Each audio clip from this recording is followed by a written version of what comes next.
The following is a presentation of WGAA Sports. Here's the ball hit deep to left field. Back to the wall. Walk-off home run. Hit to right field and down. Cedartown has tied the game. 0-1 pitch.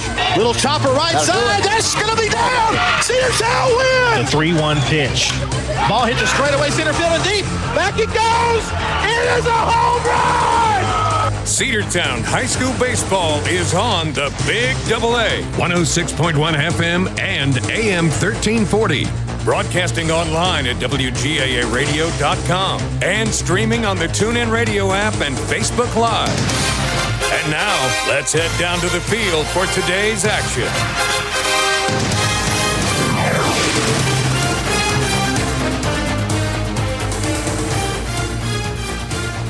Welcome into coverage of Cedartown High School Baseball, the Big AA, 106.1 FM and AM 1340, along with Logan Maddox. I'm Andrew Carter. As we're having the introduction of the starting lineups currently, Cedartown took game one of this series by a score of 12-5 earlier this week, and the Bulldogs looking to complete the sweep here if the Bulldogs can take both of these games of the Twin Bill today. Yeah, Andrew, it's a big win for Cedartown, and the Bulldogs trying to stay undefeated in region play later on today with these two games that are going to be played between the Panthers and the Bulldogs. Starting out with the starting lineup for the Panthers. Leading off for them is center fielder Isaac Pitts. He'll be followed by first baseman Nolan Hewley and the catcher Hudson Couch. The cleanup batters, the third baseman Curtis Wells. Jordan McLean playing right field, batting fifth, followed by the shortstop Austin Acuff and the left fielder Nate Davis. Robert Gent, the pitcher, bats eighth, and Chris Maddow, the second baseman, will round out the lineup for the Panthers in game number one. Now the starters for Cedartown, the lineup batting first and playing shortstop is Dylan Cupp. He's followed by the right fielder MJ Holiday and Reese Tanner playing center field batting third. The cleanup batters, the third baseman Cade Dingler. Denver Nell, the second baseman, will follow him. Batting sixth, playing pitcher, number 10, Corbin Kazort. The senior Corbin Kazort being on the mound for Cedartown to start out this game. He'll bat sixth. Playing catcher, number 20, Eli Barrow. After the pitcher in the lineup, it's the catcher, the sophomore Eli Batting Barrow. eighth, playing first base, number 12, Zane Barrow. Eli's brother, Zane Barrow, the senior first baseman, bats and eighth. Batting number 9, number 1, Harlem Diamond playing left field. And then Harlem Diamond, the sophomore left fielder, getting the start and batting ninth in this lineup for Cedartown. We'll take a break and come back as we have the Star Spangled Banner. More baseball coming up as we continue on the Big AA. Daniels Green Services and Handyman, your best choice for total home renovation or even small projects. 770-862-1240. 770-862-1240. Painting, siding, concrete, windows, pressure washing, flooring, drywall, doors, roofing, electrical, and even lawn care. They're fully insured and will do a great job. Check them out on Facebook, Daniels Green Services and Handyman, your best choice. 770-862-1240. Rocky and Patty Tillery, two Cedartown High School graduates, and they stayed right here in the county and went into business. They employ right at 100 people, and they've been doing that for a long time. Most of their work is from out of the county, but they want to push our youngsters here, no matter what they're doing, Little League, Pony League, high school baseball, basketball, football, and soccer, and that's Polk County Public Service. They appreciate serving you. Coverage of Cedartown High School Bulldogs baseball on the Big AA is brought to you in part by Republican State Representative Trey Kelly of Cedartown. This is Representative Trey Kelly. Amy and I want to wish all the players and coaches a safe and successful season. You've worked hard to represent us on the field, and I'm proud to represent you in the Georgia House of Representatives. Again, this is Representative Trey Kelly, and I want to thank you for listening to the Big AA. Go Dogs! This announcement paid for by State Representative Trey Kelly, kellyforhouse.com. Cedartown High School Baseball is on the Big AA.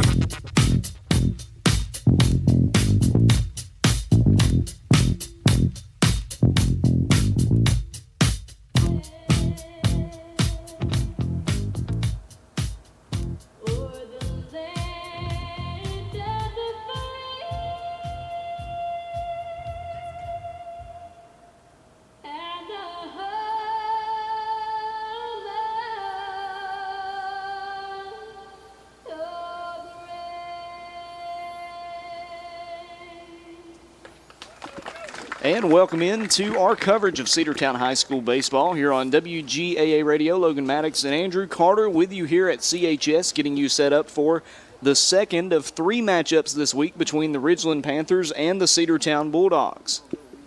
Andrew, we're looking forward to what should be a very entertaining matchup. Well, the Bulldogs come into this one after.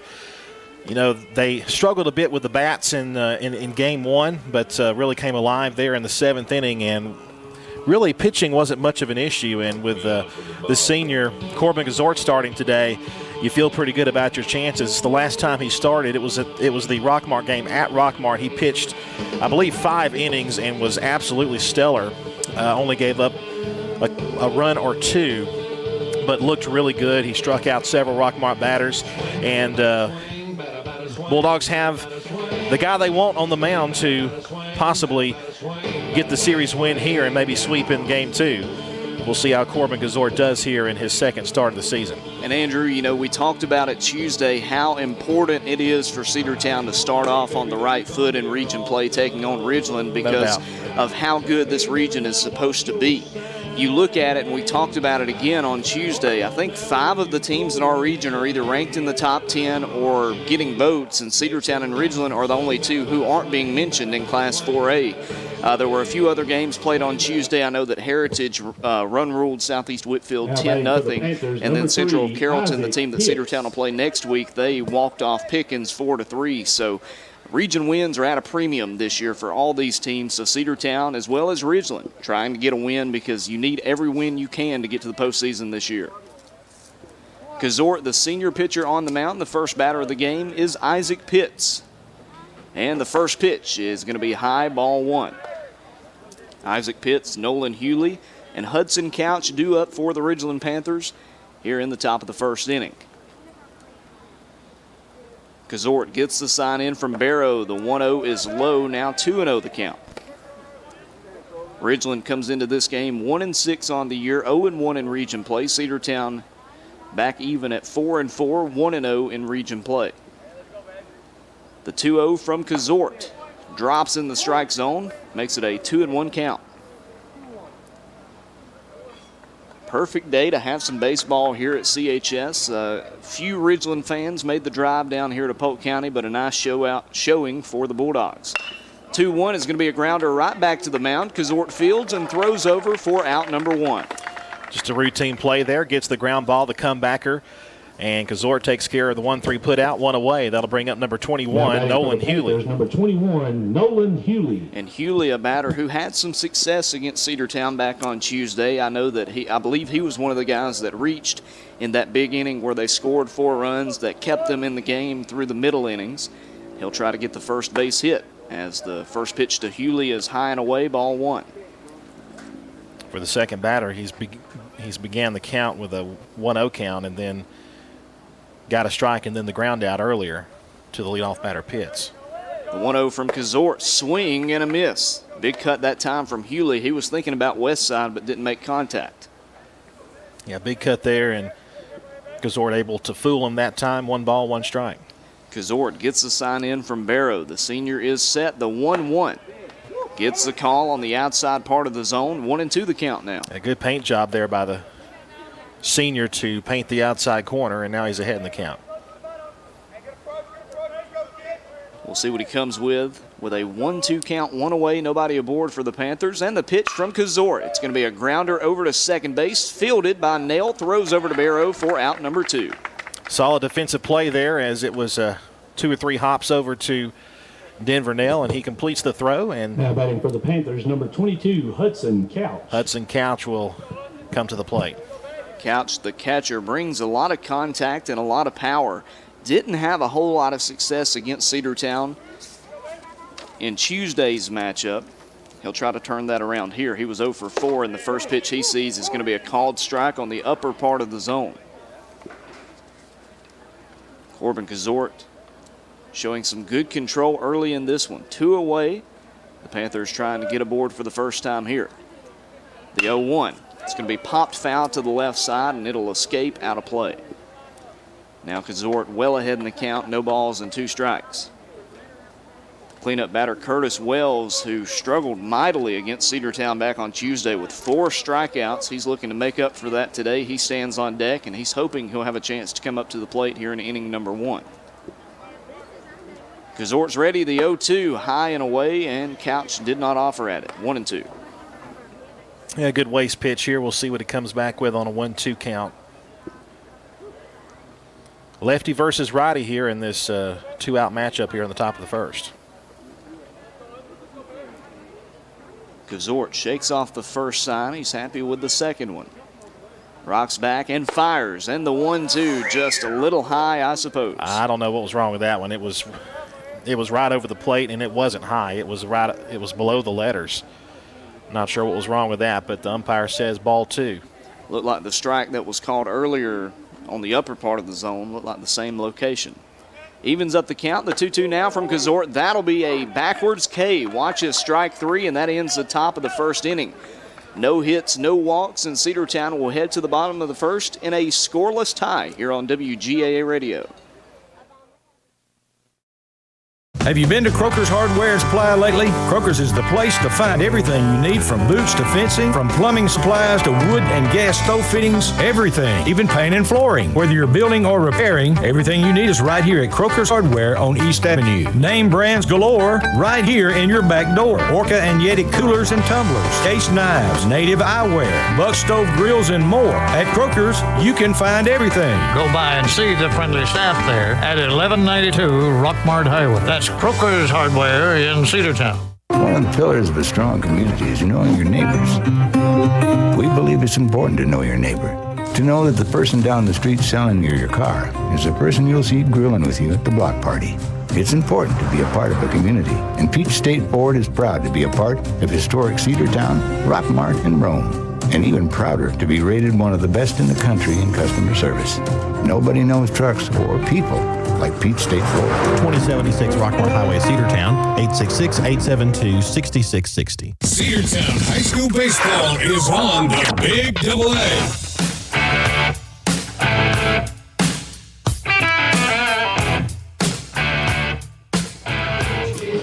Welcome back. Bottom half of the first inning. Nothing doing for the Ridgeland Panthers in the top of the first inning, as Corbin Gazort was perfect through the top half, and the starting pitcher for the Ridgeland Panthers today, number 27, the left-handed southpaw Robert Gent, who we saw in, I believe, in relief in the first game, and Bulldogs didn't have a whole lot of success with him. He's a left-handed pitcher, and the Dogs have had a little bit of trouble with left-handed pitching this year. Well, we struggled against him. I think you can officially say that. He did a good job on Tuesday, and if you remember, Andrew, they pulled him out in the middle of an at-bat due to pitch count rules so he'd be able to pitch in this game, and right when they pulled him out, we started hitting, but we didn't find much success against Gent, so we'll see if the offense can turn it up a notch here in the home half of the first inning, as Dylan Cupp will lead things off.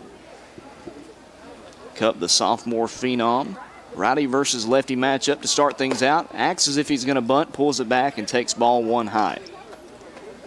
It'll be Dylan Cupp, MJ Holiday, and Reese Tanner to come up to the plate here in the bottom of the first inning.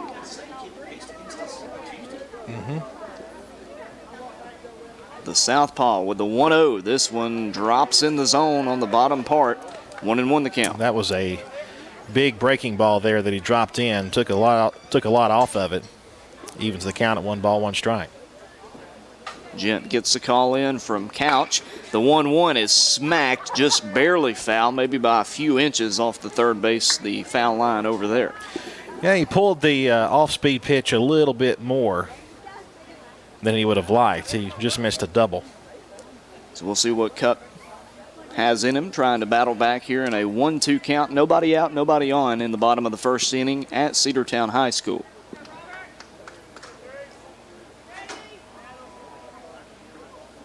Gent is ready, and the 1-2 from the lefty. Off the plate, ball 2. He tried to paint the outside corner, and just a bit too far outside. Now Gent trying to retire the first batter. The 2-2 is going to be hit on a line to center field, and there's a single A leadoff single for Dylan Cupp, and Cedartown has their first base runner. Yeah, Logan, a rope shot there for the sophomore, and he was able to get aboard. He got aboard in the first game, and now MJ Holiday. Now batting for the Bulldogs, 00, MJ Holiday. MJ getting the start in right field in this one, moving up in the batting order after joining the team a little late this season. Was a member of the basketball squad, and he's a player that means a lot to this team as Gent looks the runner back over to first base in that of Dylan Cupp. Second baseman charges in now, expecting a bunt are the Panthers. Saw a similar formation defensively in Tuesday's game. First pitch to MJ. He'll swing and foul it off his shoulder after it hits the ground. 0-1 the count. That's Chris Maddow, the second baseman, charging in, pretty much standing right beside the mound here with nobody out and a runner at first base. And Gent will step off the rubber and look cut back for a moment. Now he stares in and gets the call from Hudson Couch, the catcher. The 0-1 from Robert Gent is high, 1-1 the count. Big slow breaking ball just missed a little bit too high there to MJ Holiday, and 1-1 the count. By the way, second baseman has gone back to his regular position. In fact, he's playing a little bit deep in the infield, and now they're going to charging in, and a fakes the throw over to first base. Yeah, the first baseman Nolan Hewley charged in, and they were maybe trying to catch Dylan Cupp off guard as the second baseman was coming behind him, but it's not going to work against Cupp. 1-1 the count, nobody out. First baseman charges in, and again, they're going to look Dylan Cupp back. Respecting the speed of the sophomore for sure early in this one. MJ Holiday at the plate. Reese Tanner stands on deck. The pitch to MJ must have been low a little bit. 2-1 the count. Gent missing the zone that time, Andrew, but not by much. No, not at all. 2-1 the count. Gent is ready. Cupp going on the pitch, and it's going to be fouled right back by MJ Holiday. He laid down the bunt there and fouled it back, and they weren't coming in that time as the bunt and run was on, and he'll head back there, 2 balls and 2 strikes. Now everybody will probably play their proper position here. He won't be bunting on 2 strikes. 2-2 the count, nobody out with Dylan Cupp at first. Gent trying to get the first out here in the bottom of the first inning. He'll throw over to first base, and Cupp is back safely. Dylan's reputation precedes him for sure. Well, they found out all about him on Tuesday. Some first to thirds at least a couple of times. The 2-2 to MJ Holiday. Oh, that was close. Wow. They're going to call it a ball, but that was extremely close. The big curveball there must have been upstairs, but it was right over the plate. So now a full count to the junior MJ Holiday. Runner at first base is Dylan Cupp. Gent fires in the payoff pitch. It's going to be a grounder over to second base and through. Dylan Cupp will hold up at second, but runners at first and second now for the Bulldogs with nobody out. Bulldogs getting started well. 2 consecutive hits to start the bottom half of the first inning. Brings up Reese Tanner now, the sophomore center fielder. He's had a good start to the season at the plate, Andrew, and that's exactly what we expected from him. Reese Tanner. Now we'll see if Reese can drive him in here. Runners first and second, nobody out. If you remember in the first inning on Tuesday's game, Cedartown got Dylan Cupp all the way to third. Thought that we had scored him on a sac fly, but he left early. They'll try to avoid a mistake like that today. Runners going. Dylan Cupp will be safe. The throw gets away from the third baseman, but not far enough. MJ Holiday takes second as well. I love the aggressiveness there on going on the first pitch. And now a base hit could score a couple of runs. Reese Tanner standing in, and Andrew, we've got Carson Tanner right beside us. The PA man for Cedartown Baseball said that Reese enjoyed the call of his bunt on Tuesday, saying that it should be in an art exhibit. There's a strike called in the outside corner. 1 ball and 1 strike, but it was a perfect bunt, and that's what Reese brings to the table at the plate. He can hit it, he can hit it out of the park easily, but he's a selected batter. He'll do what he can to help out the team, whether it's a bunt, whether it's a base hit, and here Cedartown can use anything. He's going to hit it on a rope to straight center field, caught. They throw it in. Cup is going, and he'll score with ease. 1-0. The Bulldogs take the lead here in the bottom of the first inning. They may appeal this one again, and they do. Safe. Yeah, he did not leave early this time. 1-0 Bulldogs, and that'll bring up the cleanup batter, Cade Dingler. Well, it's worth a try, I suppose. Now batting for the Bulldogs, number 8, Cade Dingler. Still a runner in scoring position here in the home half of the first inning as the cleanup batter, Cade Dingler, steps up. Cade playing third base in this game. We expect him to be on the mound in the second game today. First pitch to Cade is a breaking ball that looks like it broke a little too late that time. Yeah, it was upstairs. 1 ball and no strikes to Cade Dingler. MJ Holiday at second base.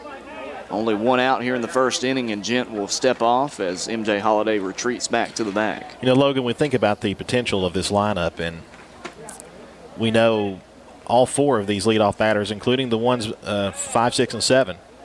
1-0, swing and a miss from Cade Dingler. We know that they're all capable of hitting the ball hard, and that's what makes this lineup so dangerous for the Bulldogs, is the fact that just about everybody is a good hitter. You're absolutely right. More on that after this pitch. The 1-1 to Dingler. It's going to be hit to right field, going back. It's hit a ton. The right fielder is going to misplay it. It hits off the wall. MJ Holiday is coming home. The throw comes in, and he'll hold up at third. But a big double there with 1 out for Cade Dingler, and now 2 runners in scoring position again for Cedartown. No, the outfielder number 2 for them, that was Jordan McClin out there in right. He kind of misjudged it a bit. That ball almost was hit out of here, Logan. It just stays in the park, and still nobody out. 1 out. Runners second and third. Bulldogs, number 11, Denver Nail. Looked like a fly ball that just kept going. Looked like it was going to be an easy play for McClin in right field, but played tricks on him. Dingler at second base, MJ Holiday at third base for Denver Nail. And the first pitch to the second baseman is popped foul and out of play. I was going to mention, how deadly the top 4 batters in this lineup for Cedartown are, but the Denver Nail in the 5 spot, that you look at him, he's not got overpowering stature or anything, but that's a guy that went 4 for 4 on Tuesday. An extremely talented hitter as well. Yeah, he had a career day for sure. Gent stares in. The 0-1 drops in the zone. A beautiful pitch from Robert Gent. Now he's ahead 0-2. Yeah, nasty breaking ball there. 0-2 now to Denver Nail. Denver Nail trying to keep the streak going for the Bulldogs here in the first inning. The 0-2 will be popped up on the right side, looking like it'll stay in play. Hewley giving chase, and it drops behind him.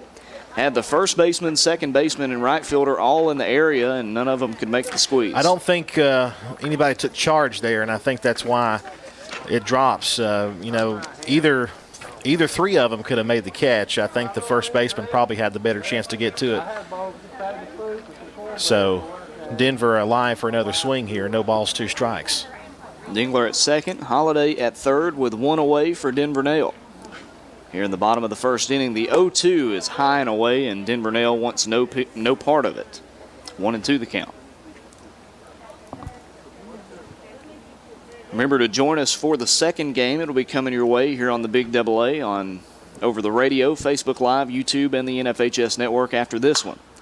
The 1-2 popped back and out of play again by Denver Nail.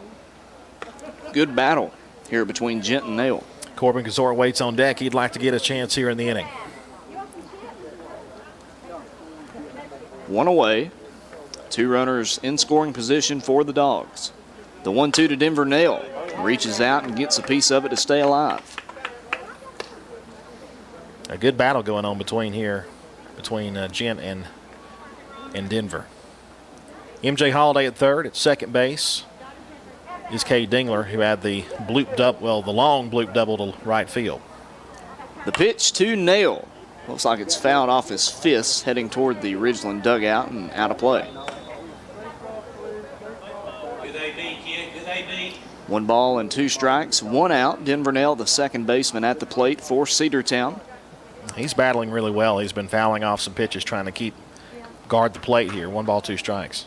They go low and outside this time, and Nell again just gets a piece of it. That's the value in an at-bat like this. Gent, it runs up the pitch count of a guy that really had a lot of control against us on Tuesday, trying to work out of a jam here. But not only that, eventually he's going to have to give you something in the zone. 1-2. Well, that was in the zone, and he watches strike 3 for the second out of the inning. Another good pitch by Gent. Yeah, just nasty through the breaking ball, and he watched it drop right in the strike zone. Now batting for the Bulldogs, number 10, Corbin Kazort. So we'll see if Corbin Kazort can extend the inning. Senior pitcher trying to help himself out a little bit with 2 out and runners at second and third. The pitch to Corbin. Drops in the middle of the zone for a strike. That's a good take. I know you see the curveball a lot. It's not a good pitch to drive. It's not a good pitch to hit. A lot of times if you try to swing at that, you'll either hit it on the ground or pop it up.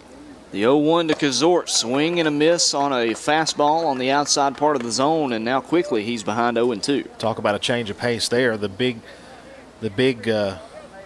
loopy curveball there, and then he throws the fastball outside corner. Kazort trying to battle here. The 0-2 swing and a miss, and that will bring it into the first inning. But Cedartown gets a couple of base hits, 3 as a matter of fact, and they score a run thanks to a sac fly by Reese Tanner. We'll head to the second inning with Cedartown on top 1-0 here on the Big Double A. Live Wire Surplus. Stop in today at 546 North Main Street. New items are arriving all the time. At Live Wire, they have unbelievable deals on lawnmowers, weed eaters, and leaf blowers. But that's not all. How about your patio? Live Wire has top-of-the-line grills, patio tables and chairs, fire pits, and so much more. All fresh off the truck, brand new, still packaged, and price to sell. Live Wire Surplus, 678-861-5021. Take your truck. You're going to need it to load up on the savings. Bradford's Drug Store on North Main Street in Cedartown is your locally owned and operated Good Neighbor Pharmacy. Bradford's accepts most prescription plans, and remember Bradford's for all of your gift and decor needs. Bradford's pharmacist takes time to get to know you, explain your medication, and answer any questions that you may have. Go by and see Bill Brewster and all the fine folks at Bradford's the next time you need a prescription filled. Also use their convenient drive-thru. Bradford's Drug Store, 500 North Main Street, Cedartown, 770-748-3100. And all the folks at Bradford say, go Dogs. Cedartown High School Baseball is on the Big Double A.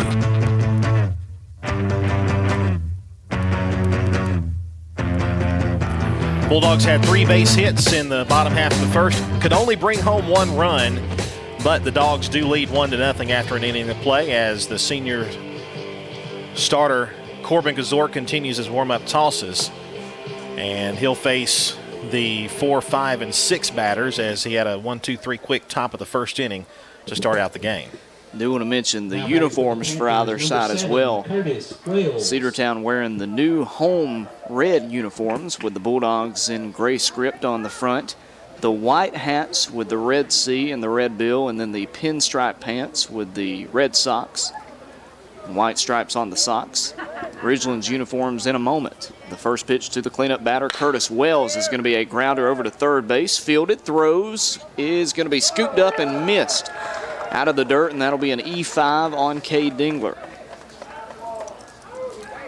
Cade had plenty of time there, but he threw it a little bit low, and a leadoff base runner for the Ridgeland Panthers, who, as you were talking about, Logan, wearing the black jersey tops, Jordan McGlynn, kind of white, maybe cream-colored pants with a black stripe down the side, trimmed in white and white letters. So for the first time this series, Curtis Wells gets aboard. He's at first base with nobody out. And here's Jordan McGlynn, the outfielder. Kazort is set, fires it in, and it's a fastball on the outside zone. Almost a pitch out to see if the runner would try to take second. He did not. 1-0 the count.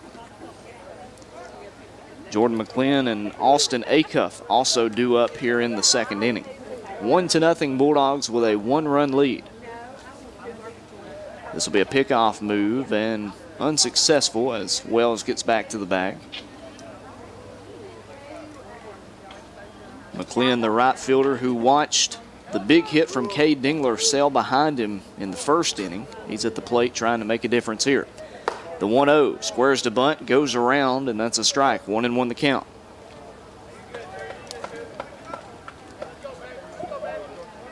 It's a nice pitch by Corbin Kazort. Understanding in this situation, McClellan might try to get a sneak bunt that time, and it was a high pitch. He went anyway. The 1-1 to McClellan. He'll bunt again and bunts it foul, so now that takes the bunt out of the equation with a 1-2 count. Nobody out. Runner at first base is the third baseman, Curtis Wells. And Jordan McClellan at the plate. First game of 2 today, the second game of 3 in this series between the Panthers and Bulldogs. The 1-2 to McClellan. Off the plate just by a bit. 2-2 the count. Credit to the sophomore catcher, Eli Barrow, trying to frame it up that time, but just not able to get the call. Well, he really wanted the call, too, and it was close, but not quite. Kazort checks Wells over at first base. Gets the sign in from Barrow. And the 2-2 from the senior. Swing and a miss on a pitch that was high and out of the zone. And there's your first out here in the second inning.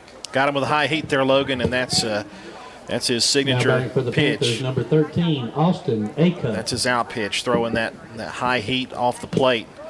And he was able to get the strikeout. Runner stays put at first base. Second strikeout of the day so far for Corbin Kazort, as he'll try another check throw over to first base, and Wells is there safely. Acuff, the shortstop, was 1 for 4 back on Tuesday. He had a single in the 7th inning. Other than that, not able to get aboard. First pitch to the shortstop is a ball. Low and outside. 1-0 the count. Did get to see quite a few defensive plays that were nice by Acuff on Tuesday. Just didn't have a whole lot of success at the plate. He'll look to turn that around today. The 1-0 to the shortstop. A little bit higher, and it catches the call in the zone. 1-1 the count. 1 ball and 1 strike, 1 away, 1 runner aboard on an error earlier in this inning. 1-0 Cedartown on top, and Ridgeland batting. Top of the second inning as they'll try another throw to first base, and Wells is back. Zane Barrow, the senior, using his long arms to reach out and catch it, but the throw was not necessarily on target to apply a tag. The 1-1 to Acuff. Grounded over to second base. They'll go for 2. That's the first out. Try back for first, and he's safe. The 4-6-3 is not going to work. It'll just be a 4-6 fielder's choice that puts Acuff aboard with 2 away. Bang, bang play at second base, but Now batting for the Panthers, number 9, Nate Davis. a little bit too slow of a bouncer to turn the double play, plus the speed heading over to first base. And here is number 9, Nate Davis, who will hit here with 2 outs and a runner on first. You talk about speed, you talk about Nate Davis. The left fielder showed his wheels on Tuesday. He'll try to get a big hit to keep this half inning going. The pitch to Davis. Letter high, a ball call. 1-0 the count. Looking at Tuesday's stats, Davis was able to reach twice on a walk in the 2nd and 4th inning. He came around to score in that 4th inning that seemed like it never ended. 1-0 to Davis is a fastball on the outside part of the plate. He swings and misses. Yeah, way late on the heat there from Corbin. 1-1 with 2 out, runner on first base.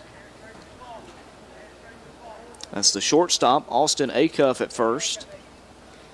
2 out, Nate Davis at the plate. Kazort with the 1-1. Runner will take second, and the pitch was a ball. So 2-1 the count now with 2 away. Yeah, Logan, that was low and away. Not a good pitch to throw on, as he had to keep it in front of the plate there. So an easy swipe of second, and now the tying run in scoring position with 2 out. That's Acuff over at second. We'll wait and see if he tries to swipe third like Dylan Cupp did. 2-1 from Kazort. Low. Bounces up there. Barrow will get to it quickly. Did a good job to stay in front of it that time. 3 balls, 1 strike, and a hitter's count now, Logan, for Davis. You have first base open, but doesn't get much easier because Robert Gent's up next, and he's not your conventional 8-hole batter. He's got a lot of power. The 3-1 to Nate Davis. Ball 4 low, and that will get a runner aboard over at first base. Now 2 runners aboard with 2 out. Now batting for the Panthers, number 27, Robert Gent. First walk given up by Corbin today, and now Gent will try to help himself with runners on first and second with 2 outs. Runner at second base is Acuff, and Davis at first base. He checks the runner at second. The pitch from Kazort. A ball. High and away and just narrowly missing the strike zone. 1-0 the count. Kazort set for the 1-0 here. The pitch is in, and it's bounced up there. Gets away from Barrow, and both runners will move up. 2-0 the count now to Gent, and that was a pitch that landed well short of the plate. Yeah, about a 57. Evans out there to have a talk to Corbin, just kind of calm him down a little bit. He's been a little wild here in the early term, at least here with these last few pitches. Now, if you're listening to the game and if you thought about coming out but you missed first pitch, well, you haven't missed first pitch for the second game. There's plenty of baseball left, Logan. Yeah, this is going to be a fun rest of the matchup if you want to come on out and catch a game at CHS today. And, of course, soccer going on just up the hill at the football stadium. They have games, one that kicked off at 5:30, the girls' game, and then the boys' game kicks off at 7:30. So plenty of action, plenty of things going on at CHS this afternoon. 2-0 the count. Robert Gent at the plate. 2 runners in scoring position for the Panthers. Cedartown leading 1-0 in the second inning. The 2-0 from Kazort inside, and a big cut from Gent, but he misses. 2-1 the count. I think Coach Evans probably just said, just go after this guy. See what Gent can do, and time called. The runner coming home, but time was called. No, it's a balk. Oh, it was a balk. Okay, so Acuff scores, and we're tied up 1-1. The runner headed home, I think, before they ever even called the balk. I think the base runner saw the balk first, and everybody moves up, and we're tied 1-1. The 2-1 from Kazort outside, and now 3-1 to Gent. So Ridgeland has scored their first run without a hit. The fielder's choice, an error. Runner going. The pitch, he is out. Tag applied by Eli Barrow. Nate Davis trying to steal home. I think they thought there might be another balk there. That is a strange situation. So Robert Gent will be back up to the plate. Well, no, he was walked. That was ball 4, so it'll be the number 9 batter. Nonetheless, we're tied up. We're heading to the bottom of the second inning. 1-1 here on the Big Double A. Score that one, Logan. We'll be back in a moment. Cedar Valley Golf Course has been the place to play golf in Cedartown and Polk County for nearly a century. Locally owned and operated since 1924, Cedar Valley Golf Course offers 18 holes of some of the most beautiful fairways and greens in the area. Cedar Valley Golf Course is a proud supporter of the Cedartown High School Bulldogs and the greater Cedartown and Polk County region. Call for tee time 770-748-9671, located just south of Cedartown at 1811 Buchanan Highway. Cedartown's original golf course, Cedar Valley Golf Course. Cedartown Automotive is your one-stop for all your automotive needs. For oil changes, new tires, or tire repair, brake work, tune-ups, air conditioner service, or repair, think of Cedartown Automotive. Cedartown Automotive is a longtime supporter of Cedartown High School athletics here on WGAA. Cedartown Automotive on East Avenue in Cedartown. Give them a call today at 770-749-5040 or stop by their beautiful location for fast and friendly service. And all the folks at Cedartown Automotive say, go Dogs! Cedartown High School Baseball is on the Big Double A.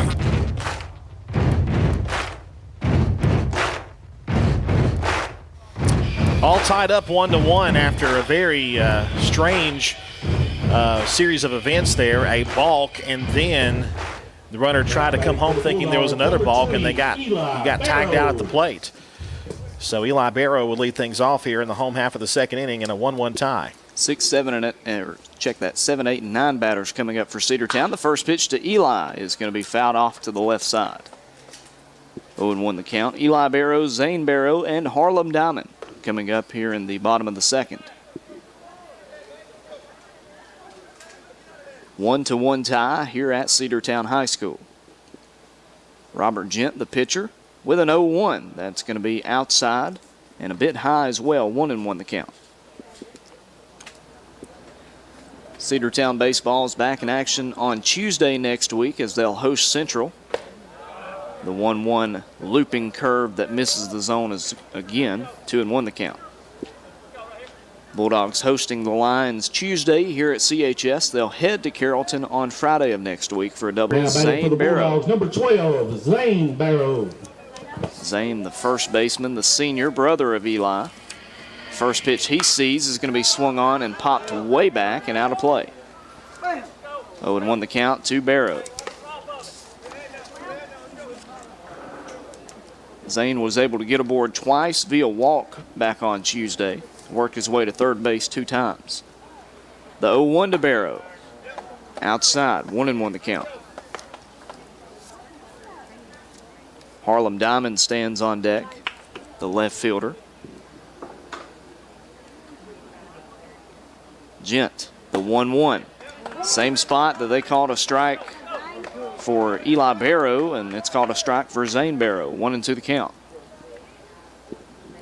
Outside corner is a hot spot right now. We'll see if he goes back for it with a 1-2, and that pitch is going to be bounced up there. 2-2 the count.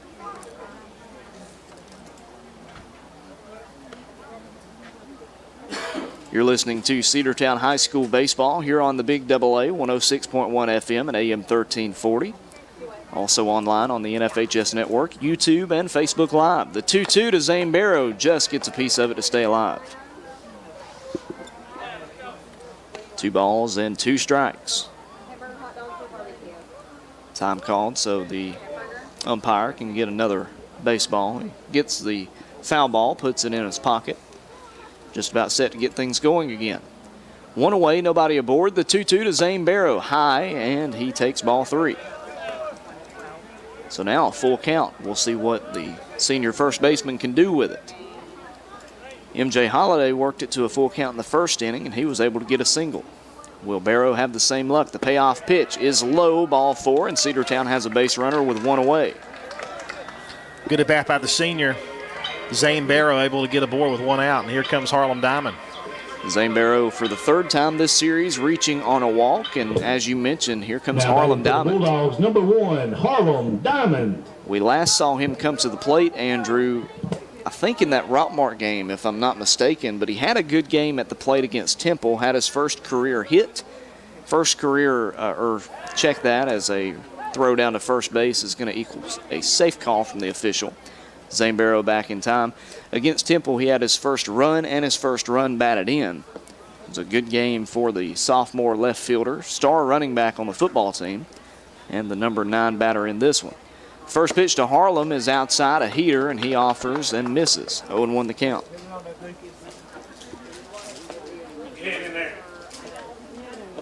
Harlem batting for himself today. They had Cole Dingler serve as the DH for him in Tuesday's game. Another pickoff throw, but Zane Barrow's back safely. Diamond at the plate. Dylan Cupp, the leadoff batter, stands on deck. 1 out. Another pickoff throw, and Barrow back again. He dives this time.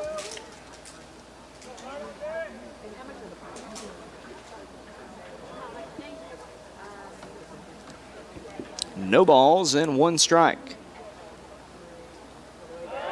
And again, another pickoff throw to first base. That one almost getting away from the first baseman. Yeah, Hewley there over at first base, able to leap up in the air and keep that one from going away from the bag. And Zane could have been at second or third there. The 0-1 to Diamond well outside, and that evens up the count. 1 ball and 1 strike. Zane Barrow playing first base, but not necessarily first baseman speed. He's got some wheels, and Robert Gent fully aware of it.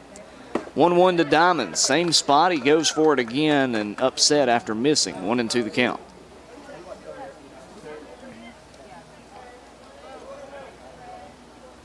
On the The outside corner, the fastballs have been working for Robert Gent here in the second inning.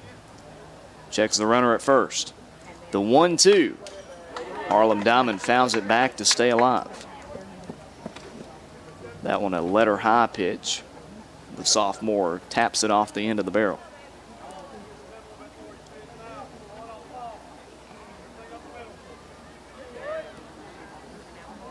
One tie here at CHS. The 1-2 to Harlem Diamond. He hits it to right field, and the right fielder comes in and makes the squeeze. He will throw to first, and Zane Barrow is back in time. That was quite a throw, too. He threw a fastball from right center field.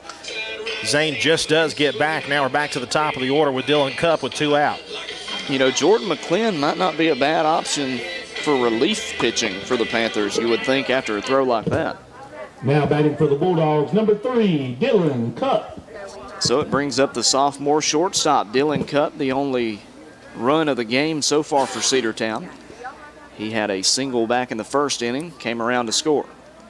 Runner at first base is Zane Barrow. The first pitch to Dylan Cupp is a called strike on the low inside corner. How about that movement there from Gent? He just he threw one in there that really had a lot of inward movement on it and got the strike call. 0-1 now.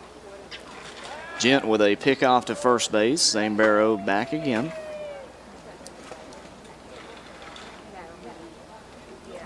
You're right, though. I mean, we said it on Tuesday. Any left-handed pitcher is going to have a lot of movement on their pitches, but Gent, he's got that it factor in terms of the movement. 0-1 to Dylan Cupp, high and away. 1-1 the count. Dylan Cupp at the plate. MJ Holiday on deck, and the junior hoping he'll have an opportunity to come to the plate here in the second inning. The 1-1 to Cupp.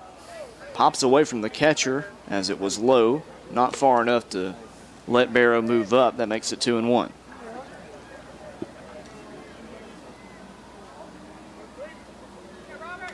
Two balls and one strike.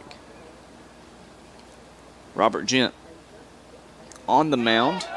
Runner going. Dylan Cupp pops it up into shallow right field. Jordan McClin comes in and almost drops it, but makes the squeeze for out number 3. So Cedartown gets a runner aboard on a walk, but that's all. We'll head to the third inning in a 1-1 tie here on the Big Double A. Daniels Green Services and Handyman, your best choice for total home renovation or even small projects. 770-862-1240. 770-862-1240. Painting, siding, concrete, windows, pressure washing, flooring, drywall, doors, roofing, electrical, and even lawn care. They're fully insured and will do a great job. Check them out on Facebook, Daniels Green Services and Handyman, your best choice. 770-862-1240.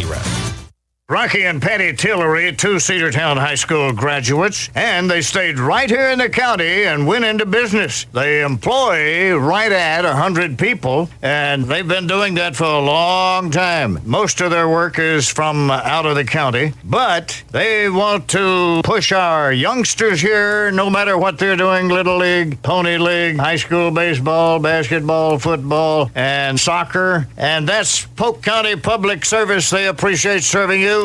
Cedartown High School Baseball is on the Big Double A.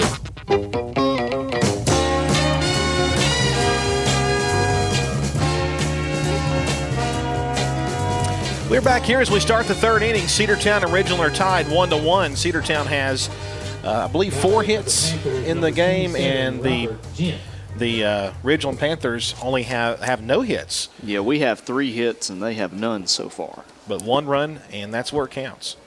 The pitch to Robert Gent. Grounded over to shortstop. Cupp fields a throw, and he is out. What a play by Dylan Cupp. What a throw over there from the shortstop.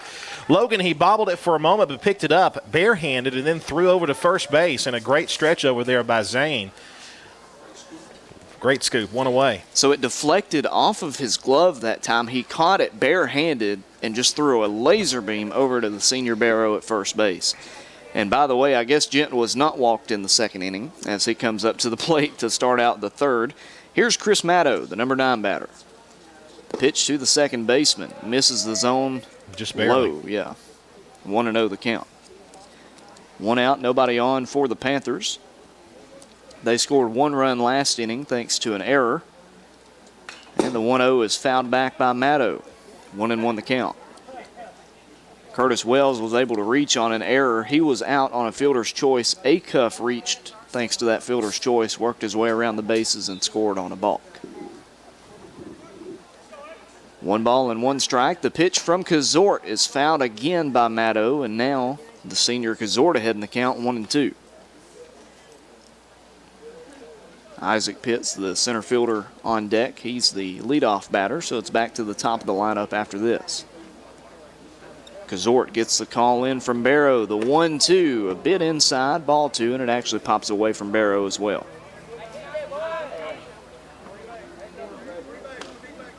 Pitts doing all he can do to help out. Comes in and gives the previous foul ball to the umpire. Kazort just about set to fire it in there. The 2-2 pitch fouled again off the fists of Chris Maddow, and he stays alive.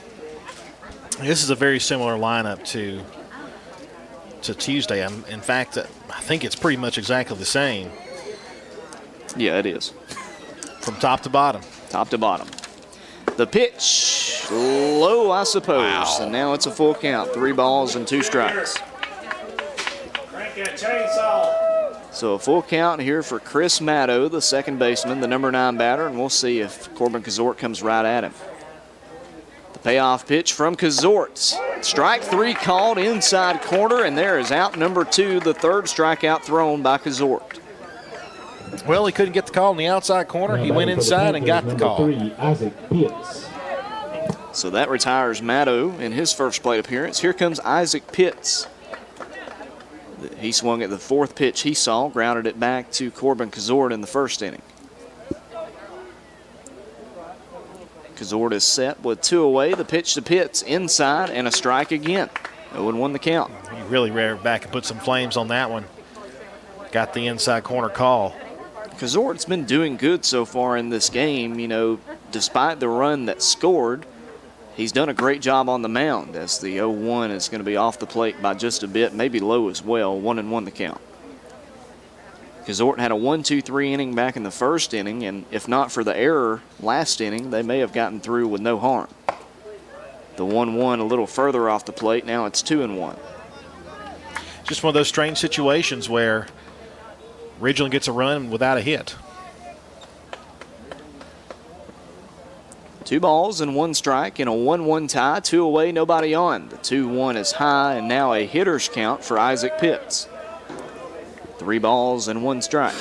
And you don't want to put Pitts on because you know he's got wheels. You've got a talented hitter behind him in Nolan Hewley as well. The 3-1 from Kazort. Right down the middle, he offers at it and fouls it hard to the left side off the Cedartown dugout. Now a full count.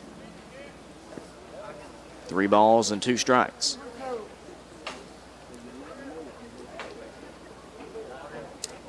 Great baseball weather today. Temperature's starting to drop a little bit, but still beautiful weather. The payoff pitch from Kazort, outside corner, strike number 3. Back-to-back strikeouts get Cedartown out of the top of the 3rd inning. The Bulldogs are tied with the Panthers 1-1 as we head to the home half of the 3rd. You're listening to Cedartown Baseball here on the Big Double A. Coverage of Cedartown High School Bulldogs baseball on the Big Double A is brought to you in part by Republican State Representative Trey Kelly of Cedartown. This is Representative Trey Kelly. Amy and I want to wish all the players and coaches a safe and successful season. You've worked hard to represent us on the field, and I'm proud to represent you in the Georgia House of Representatives. Again, this is Representative Trey Kelly, and I want to thank you for listening to the Big Double A. Go Dogs! This announcement paid for by State Representative Trey Kelly, kellyforhouse.com. Are you ready for steel? Equipment, that is. At Croker's Hardware in Cedartown, we've got all the steel equipment. Blowers and shredder vacs, chainsaws, augers and drills, trimmers and brush cutters.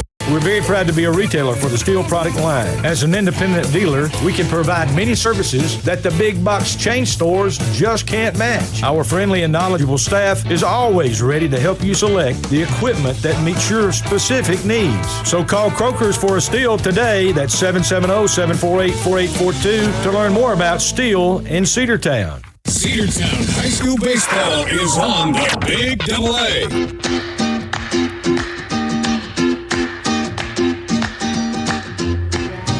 Tied up 1-1 with the Ridgeland Panthers here at the Dog House.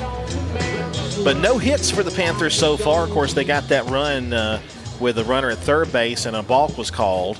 Kind of a very strange turn of events there. 2, 3, and 4 batters due up for the Bulldogs. MJ Holiday. Now batting for the Bulldogs, Lead off. 0, MJ Holiday. Then, of course, Reese Tanner would be after him, and then Cade Dingler. So we'll see what MJ can do. He singled back in the first inning. He'll try to get a leadoff base hit for the Bulldogs here in the home half of the third. The pitch from Robert Gent. High and outside, ball 1.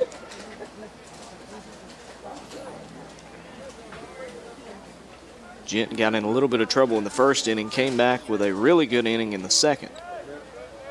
The 1-0 to Holiday.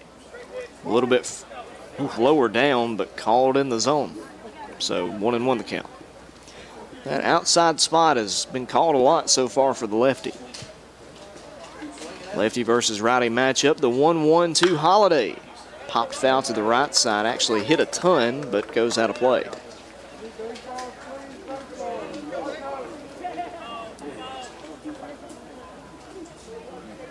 One ball and 2 strikes. MJ Holiday at the plate. Nobody out, nobody on for the Dogs in the third. The 1-2 from Gent. Soft liner over to second base and caught by Maddow for the first out. It's one of those plays where at first you were thinking it'd be a liner right to him, but it was a little bit softer than that. He had to come in a bit. Yeah, he kind of reached out there and just hit it off the end of the bat there on the little soft liner. Now batting for the Bulldogs, number 2, Reese Tanner.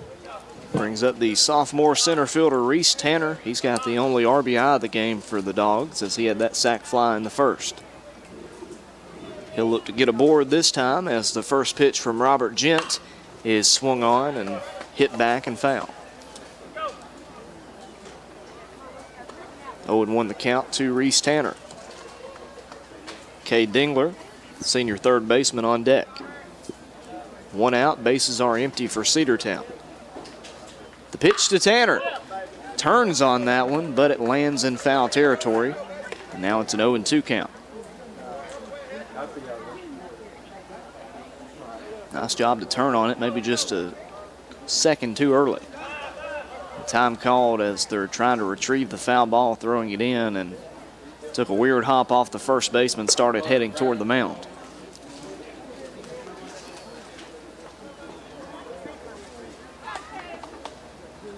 One out, nobody on for the Dogs, and now time called again so they can get another ball in from the dugout. Cedartown 4-4 on the year, 1-0 in region play. The Panthers 1-6 on the year, 0-1 in region play.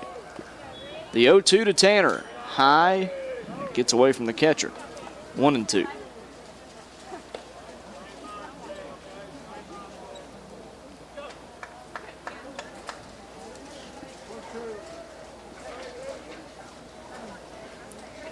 Gent's ready. Fires in the 1-2 pitch. It's a grounder over to shortstop, trying to throw out Reese Tanner, and it took a perfect throw, but Austin Acuff converts it, and there's out number 2. Reese Tanner with a ton of speed and didn't let up at all. Just a great throw over at shortstop by Austin Acuff to range over, then make the good throw. 2 away for Cade Dingler. Now batting for the Bulldogs, number 8, Cade Dingler. Dingler, the senior, had a hard hit double that almost got out of play back in the first. First pitch that Cade sees is a strike called on the lower part of the zone. 0-1 the count.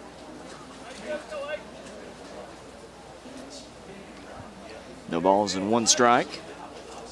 Gent rocks back, fires it in there. It's a grounder back to the mound. Gent stabs it, throws over to first, and it's a 1-2-3 inning here in the third. Cedartown tied up with Ridgeland. We'll move on to the 4th frame. You're listening to Bulldogs Baseball on WGAA Radio. One of the pillars of a strong community is knowing your neighbors. We believe it's important to know your neighbor. To know that the person down the street selling you your car is the person you'll see grilling with you at the block party. It's important to be a part of a community, and Peach State Ford is proud to be a part of historic Cedartown, Rockmart, and Rome, and even prouder to be rated one of the best in the country in customer service. Nobody knows trucks or people like Pete State Ford. 2076 Rockmart Highway, Cedartown, 866-872-6660. Livewire Surplus. Stop in today at 546 North Main Street. New items are arriving all the time. They have unbelievable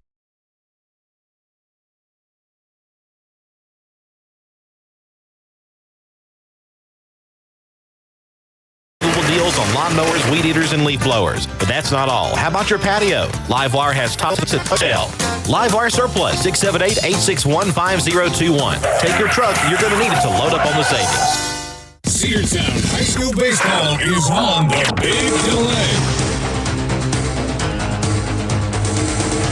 Well, so far, this game kind of shaping up similar to the first game as far as offense is concerned. The Bulldogs and the Panthers are not really doing much offensively speaking. It's been a defensive struggle, a pitching struggle, and now we'll see if Corbin Kazor can keep the game scoreless early from here. First pitch to Nolan Hewley, high and tight, ball one. Very small strike zone today. 1-0 the count. 2, 3, and 4 batters due up for the Panthers here in the fourth. The pitch to Hewley this time popped up in the infield. Third baseman coming in, and Cade Dingler has it popped out of his glove. Second error of the game on Cade Dingler today, and another base runner via the error. Now batting for the Panthers, number 22, Hudson Couch. Panthers getting some breaks early in this game as Hewley's over at first base with nobody out. That brings up the number 3 batter, the catcher, Hudson Couch. Couch struck out looking in the first inning. Hewley with his lead over at first. They'll try a pickoff throw, but he's back safely.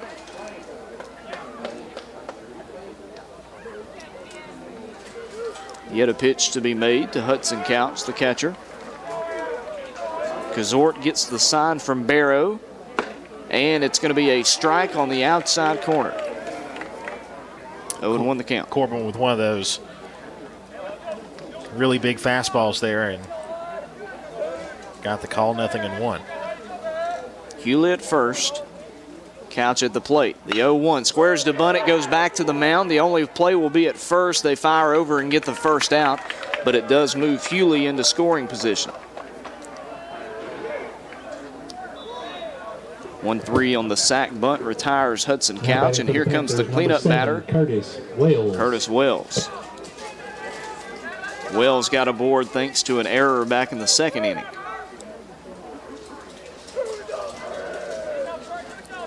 He struck out 4 times on Tuesday, still looking for his first hit of the series, the number 4 batter in the lineup. Hewley, the first baseman, over at second base, and Kazort steps off the mound so he can look Hewley back to the bag.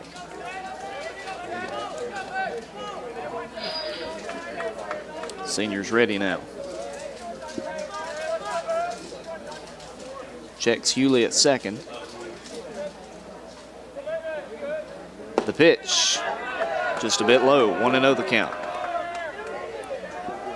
Starting to hear some noise from the Ridgeland dugout. It's been a quiet game really from both sides so far. The dugout's not really getting into it, but after the error in the infield, Ridgeland starting to come alive over there on the right side. Wells at the plate, the 1-0 from Corbin. High and tight and a called strike. 1-1 the count. Corbin will take it, but I thought the first pitch was a little bit closer than that one was. But it's a 1-ball, 1-strike count regardless. Cedartown 1, Ridgeland 1 here in the top of the 4th inning at CHS, the first of 2 games this evening. The 1-1 from Kazort bounced up there. Good stop by Barrow, and Hewley will hold up over at second. 2-1 the count. 1 away, 1 runner aboard for the Panthers, trying to take the lead for the first time here in inning number 4. Cedartown's defense and pitching trying to stand tall here. The 2-1, high, ball 3, and now another hitter's count being issued to Curtis Wells.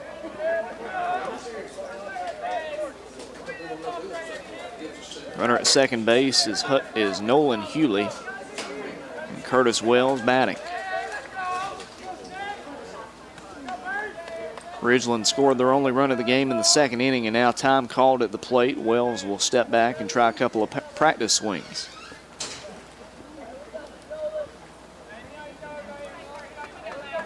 Jordan McClin, the right fielder, stands on deck. Kazort gets the call, checks the runner at second. Checks him again. The 3-1 high, pops away from Barrow, and Hewley will take third. And now runners at the corners with one away.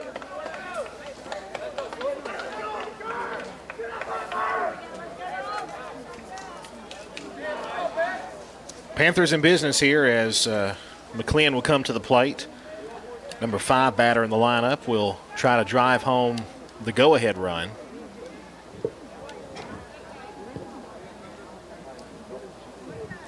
Still no hits for the Panthers. Time called, so Dylan Cup can throw his glasses towards the dugout, and Zane Barrow will do the same. And the sun just went behind the trees. Well, I was assuming maybe it was, superstition. Maybe they just forgot to take it off before they left the dugout, and they wanted to, maybe they were attributing what's happened so far this inning to that. But well, you never know. Hey, you never know. Runners at first and third. The thing is, it actually works out for Cedartown here because the double play is still in effect. Now batting for the Panthers, number 2, Jordan McLean. You don't want to give up the guy, moving from second to third, but either way, this double play still a possibility here with one out. Jordan McLean here at the plate, he does have a ton of speed. He struck out swinging back in inning number 2. Corbin Kazort's gotten a strikeout in every inning so far. Not yet here in the 4th. Will it happen here? First pitch to McLean is past everybody. Barrow fields it, throws, and the runner is safe at home. And Ridgeland takes a 2-1 lead. So Nolan Hewley reaches on an error. Both runs that have scored for Ridgeland have been helped thanks to an error. And the Panthers on top 2-1 here in the 4th inning. Curtis Wells moves up to second base.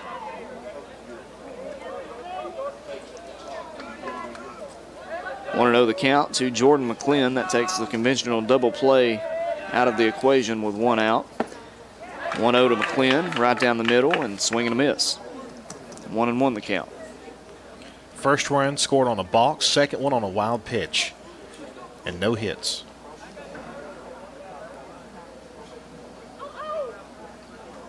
Kazort trying to get his composure back here. The 1-1. Good pitch, found back again by McLean, and he's ahead 1-2. Austin Acuff, the shortstop, on deck. Acuff was the first run to score for Ridgeland. 2-1, the Panthers have the lead here in the 4th inning. Kazort looks at the runner at second. The 1-2 bounced up there. The runner goes for third, and he'll have it. Curtis Wells at third base with one away and a 2-2 count to McLean.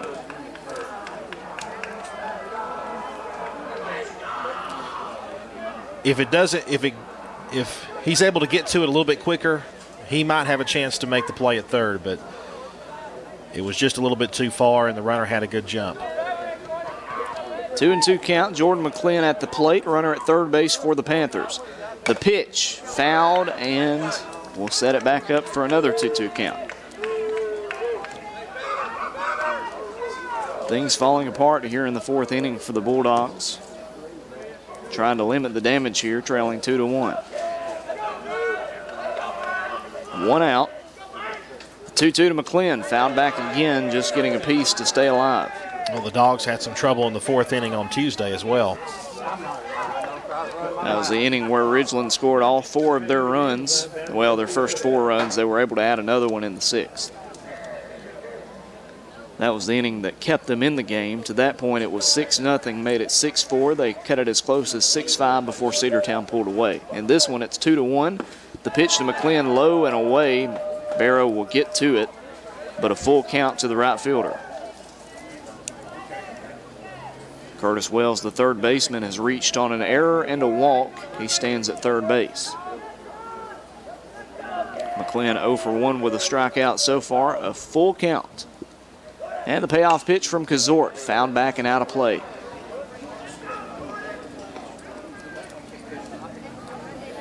Bulldogs trying to stay undefeated in region play against the Ridgeland Panthers. Ridgeland looking for region win number 1. Right now they lead it by 1. The 3-2. Bounced up there, gets away from Barrow. Runner comes home, and he is going to score. Ridgeland leads 3-1. He goes for second. The throw comes into second, and he is out by a mile. There's your second out, but Ridgeland now leads by 2 runs.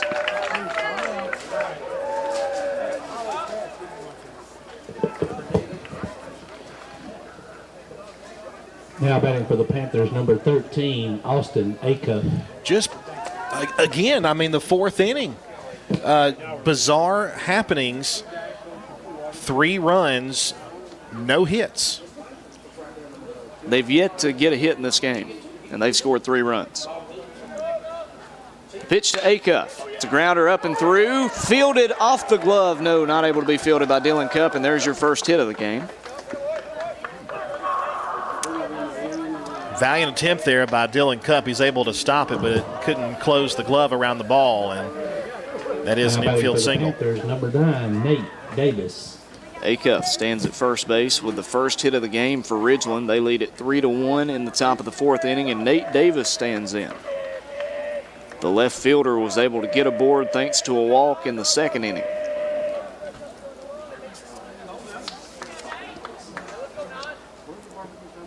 Davis has been walked 3 times in 2 games against Cedartown. And the first pitch to Davis, right down the middle, a strike. 0-1 the count.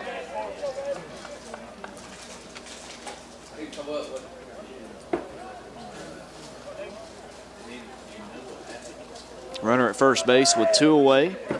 Kazort throws the 0-1. Runner tries for second. The throw is in, and he is out.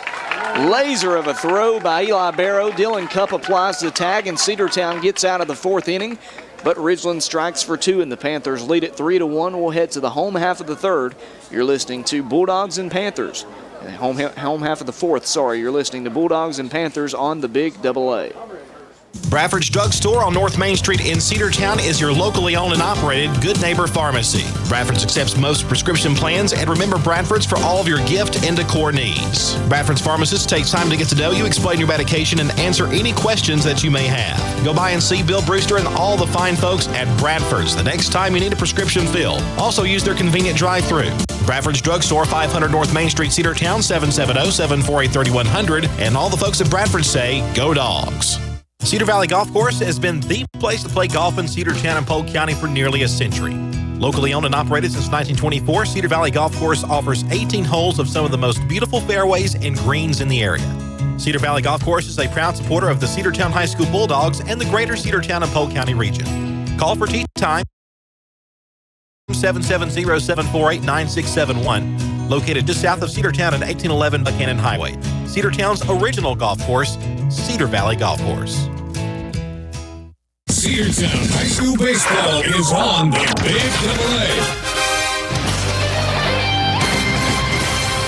AA. Well, there's something about 4th innings for the Cedartown Bulldogs in this series, and they gave up 2 runs in the top half of the 4th.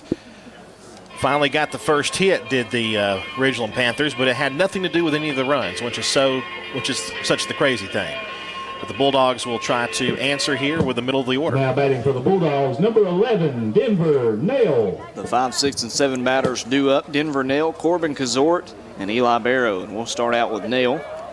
First pitch from Robert Gent. High and outside, ball 1. Nail struck out looking back in the 1st inning. Cedartown's only run coming back in that 1st inning, as the 1-0 to Nail will result in a swing and a miss. 1-1 the count. Dylan Cupp singled. MJ Holiday singled. A sac fly. That's how easy it was for Cedartown in the 1st. They'll try to replicate it here. The 1-1 misses. 2-1 the count.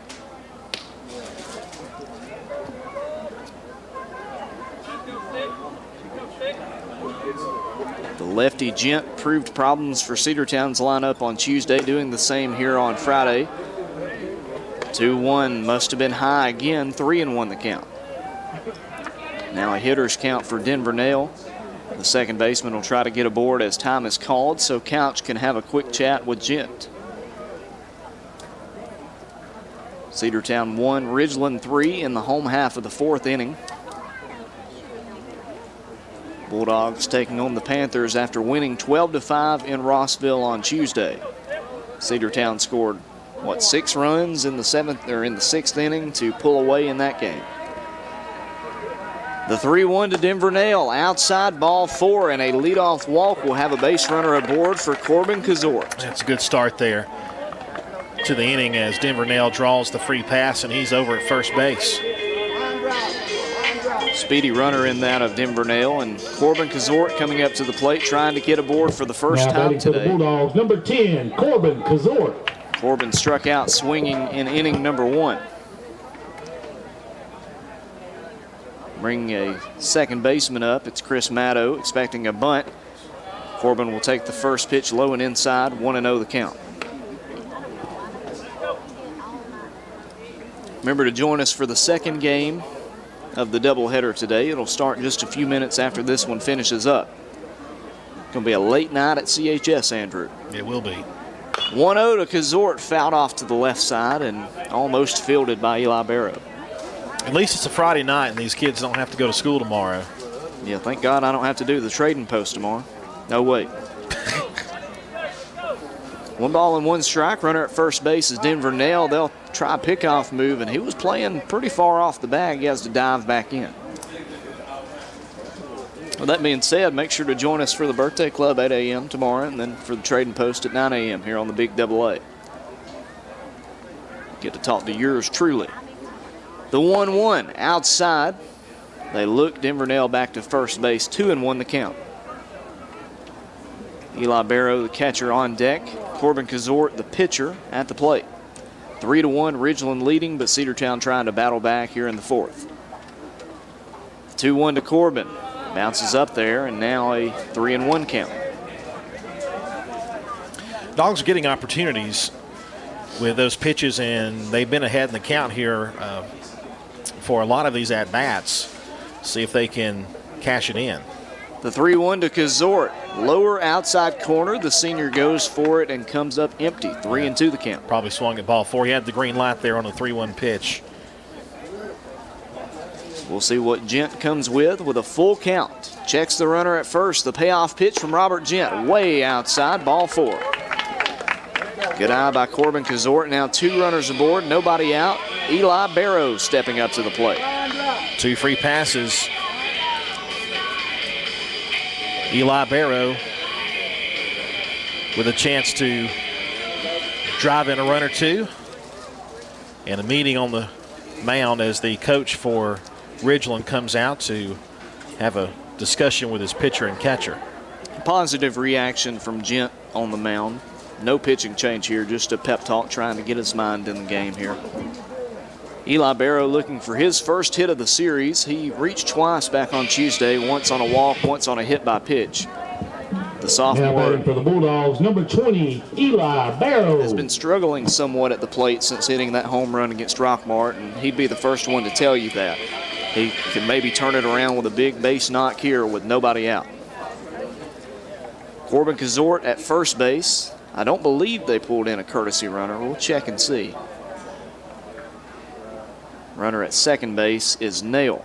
The pitch from Gent. Squares to bunt, pulls it back, and takes strike 1. Yeah, Corbin is running for himself over at first. Runners at first and second, nobody out. Bulldogs down by 2. And Gent steps off the mound. Shortstop dashed over to cover third base as Wells started to charge in, thinking a bunt might be on. Eli Barrow, the number 7 batter in the lineup. His brother Zane Barrow will be up next.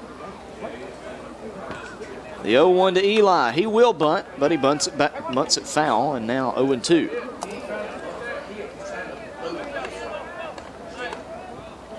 Not able to get the barrel placed how he would have liked, and behind 0-2. The defense will set up in their regular positions now with an 0-2 count. Eli looking for contact here. He struck out looking in the second. Checks the runner at second, does Gent, fires in the 0-2 pitch. It's low just a bit. Well, that didn't miss by much. No, it didn't. Eli Barrow, pretty fortunate there. We'll see if the sophomore can make it count on this next pitch. Couch tried to hold that ball there for a while to see if the umpire would change his mind. He did not. The 1-2 to Eli, turns on it, hits a grounder foul. So it'll stay 1-2 with 0 outs.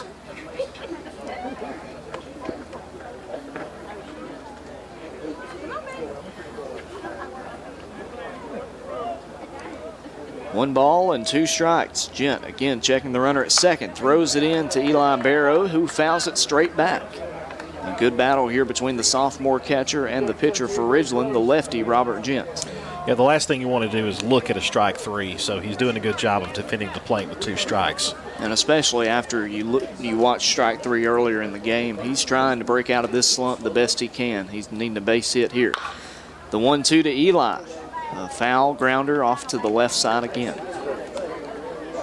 If nothing else, Barrow battling hard here. You got to give him credit for that. Wanting to move the base runners over with nobody out. Gent is set. The 1-2, swing and a miss. That's your first out.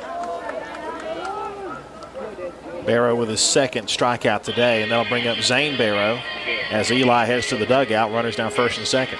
4th strikeout of the day for Robert Now Gent. batting for the Bulldogs, number 12, Zane Barrow. Runner still at first and second for Barrow, the senior first baseman.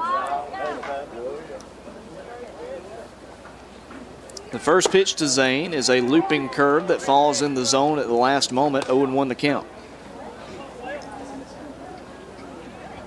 Zane was able to battle back in the second inning, worked it to a full count, and watched ball 4. So he got aboard thanks to a walk. The 0-1 to Zane, another looping curve, this time a little further outside, but it gets the call. 0-2, Robert Gent battling back nicely here in the 4th inning. Had 2 walks to start out this half inning. The 0-2 to Zane. Outside, ball 1. Couch set up almost a full foot outside of the zone that time. The pitch was a little bit further inside, but still missing. Gent gets the call in from the catcher. Rocks back and fires the 1-2. It's smacked by Zane Barrow to right center field. It is down for a base hit. They'll hold the runner up at third, so bases are loaded for Cedartown with 1 away. That time Denver Nail was kind of playing close to the bag at second base. Didn't know if it was going to be down for a base hit. If he's not as hesitant, he may score that time. But either way, an opportunity here for the Bulldogs. And Harlem Diamond with a chance here too. Harlem Diamond. Harlem chance here with a drive home some runs for the Cedartown Bulldogs here. 1 away. Ducks on the pond for Cedartown. The pitch from Gent. Pops away from the catcher. He is coming home, and Denver Nail is out at the plate. And he is shoved down by Robert Gent. Okay, runners at first and second move up to second and third. And now Coach Johnson going to have a word with the umpire. There's a need for a tag there. There's no need for a push that time, and I think that's what Kevin Johnson is saying. I mean, I agree with you there on the push, but gosh, that was not even close. He was out by a mile. Yeah, it pops away from the catcher, but not nearly far enough, and Nail gunned out. Runners at second and third, 2 away in the bottom of the 4th. The pitch to Harlem Diamond, right down the middle, 1-1. Harlem is the number 9 batter in the lineup. After this, we're back up to Dylan Cupp.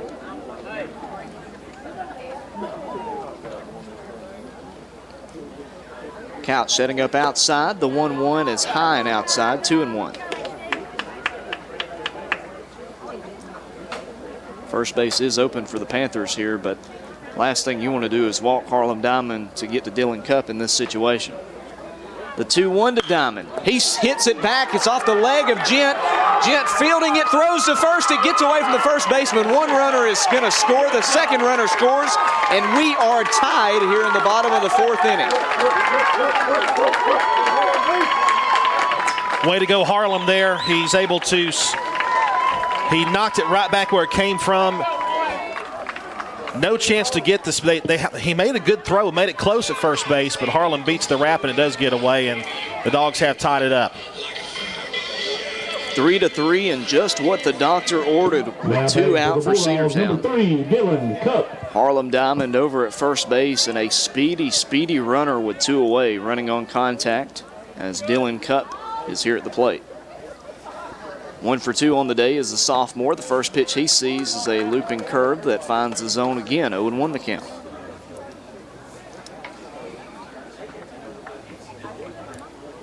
Another game for Harlem Diamond, another RBI for the sophomore. 0-1 to Dylan. It's going to be a grounder that finds its way through into the outfield, and runners at first and second with 2 away. Hits it through the gap between shortstop and third, rolls all the way to the left fielder. Keeps this inning going. A great piece of hitting there by Dylan Cupp. Bounces that one into left field, and we'll see if MJ Holiday can give the Bulldogs the lead here. Tied 3-3, bottom of the 4th, 2 out, runners first and second. And a double steal maybe in the cards here with 2 away. We'll see. You've got very fast base runners for MJ Holiday, and the double steal is in effect, gets away from the catcher. Harlem Diamond dives into third, and if he keeps his footing, I'm not saying you send him, but maybe you think about it for a split second. So Dylan Cupp at second, Harlem Diamond at third, and MJ Holiday at the plate for what could be his biggest hit of the season so far. 3-3 tie, Bulldogs and Panthers. The 1-0 to MJ. Swings and misses on a pitch that was dropped by the catcher. Doesn't get far from it. 1 ball and 1 strike. Reese Tanner on deck, and he's hoping he just has a chance to come up to the plate here. Couch calls time and runs towards the mound, has a word with Gent.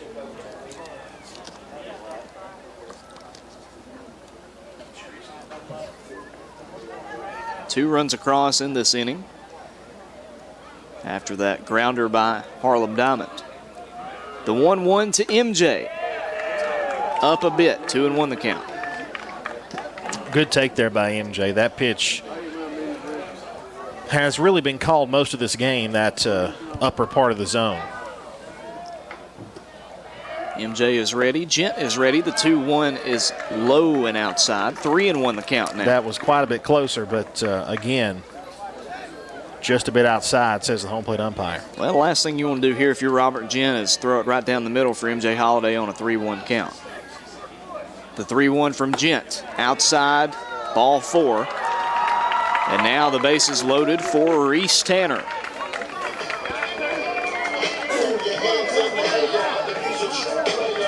Comes up to the plate with Biggie Smalls playing in the background, and we'll see if he can have a big hit here. For the Bulldogs, number 2, Reese Tanner. Runner at first base is MJ Holiday. Dylan Cupp at second, and Harlem Diamond at third. 2 away. Reese is no stranger to big moments like this, and that's why they call him Big Papa. What the song said, at least. Precisely. Lefty versus lefty here with 2 outs and the base is full. He's ready. The pitch to Reese. Inside, ball 1.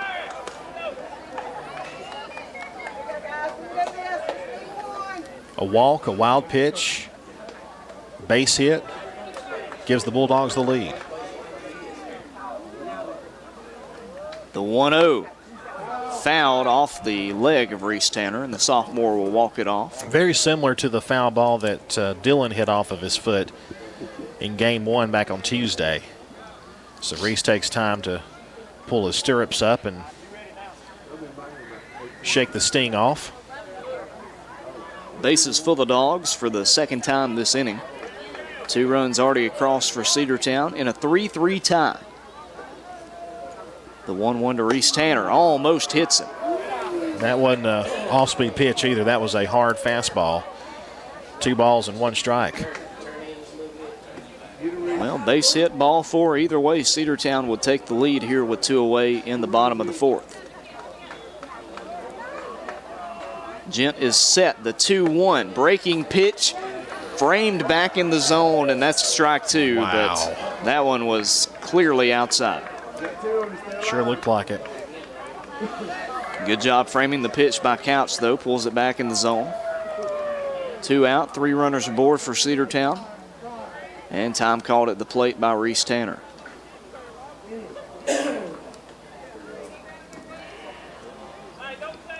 Cade Dingler on deck. The senior hoping that this rally in the 4th inning can continue.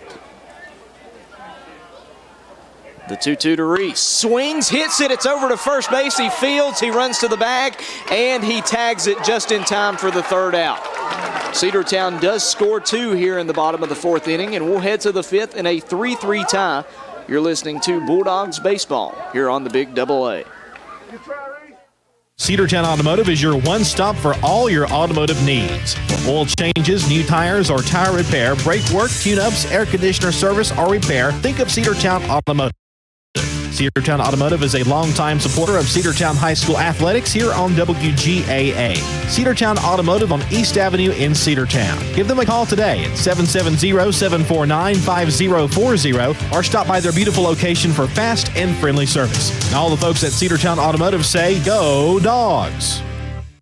Daniel's Green Services and Handyman, your best choice for total home renovation or even small projects. 770-862-1240. 770-862-1240. Painting, siding, concrete, windows, pressure washing, flooring, drywall, doors, roofing, electrical, and even lawn care. They're fully insured and will do a great job. Check them out on Facebook, Daniel's Green Services and Handyman, your best choice. 770-862-1240. Cedartown High School Baseball is on the Big Double A. Welcome back to the Dog Pound. The Bulldogs tie it up 3-3 in the bottom half of the 4th inning. Put a 2 spot up there and left the bases loaded, though. A great defensive play over there at first base to knock the ball down and beat a fast Reese Tanner to the bag at first base. And now we're back to the top of the 5th. Pitch to Nate Davis. He bunts it. It goes back to Corbin Kazort. He fields and throws for the 1st out. So Nate Davis, he was at the plate when Austin Acuff was caught trying to steal second for the 3rd out back in the 4th inning. And the first pitch he sees is an unsuccessful bunt attempt. Panthers, number 27, Robert Gent. So a quick 1st out for the Cedartown defense. Might boost the morale a little bit after a tough 4th inning. Robert Gent in game 1 was the DH, now pitching. He's 0 for 1 today and takes strike 1 on a letter-high fastball. 0-1 the count. Kazort, the 0-1. Strike 2. Another fastball, this one on the outside part. Has a pitch to waste here. We'll see if Gent tries to offer at it or if Kazort goes right at him. The 0-2. Fastball again on the outside portion, and that is a strike 3. Another strikeout for Corbin Kazort. Through 2 batters, Corbin is on fire right now. Now batting for the Panthers, number 8, Chris Meadows. Got to give credits to Gail Connor. She took a great photo of Corbin in the Rockmart game, like a mic drop type deal. Strike 1 called to Chris Maddow. Maddow, the second baseman, he struck out looking back in the 3rd inning. 0-1. Big cut, misses on an inside fastball. 0-2. Corbin is reaching into his pocket and pulling out some extra stuff here. I'm not sure if he's thrown a off-speed pitch yet this inning. See what he comes with. 0-2 to Maddow. Fastball, that was the hardest of them all, and that's strike 3. Back-to-back strikeouts get Cedartown out of the top half of the 5th inning through 4 1/2. We're in a 3-3 tie. We'll roll on to the bottom of the 5th here on the Big Double A.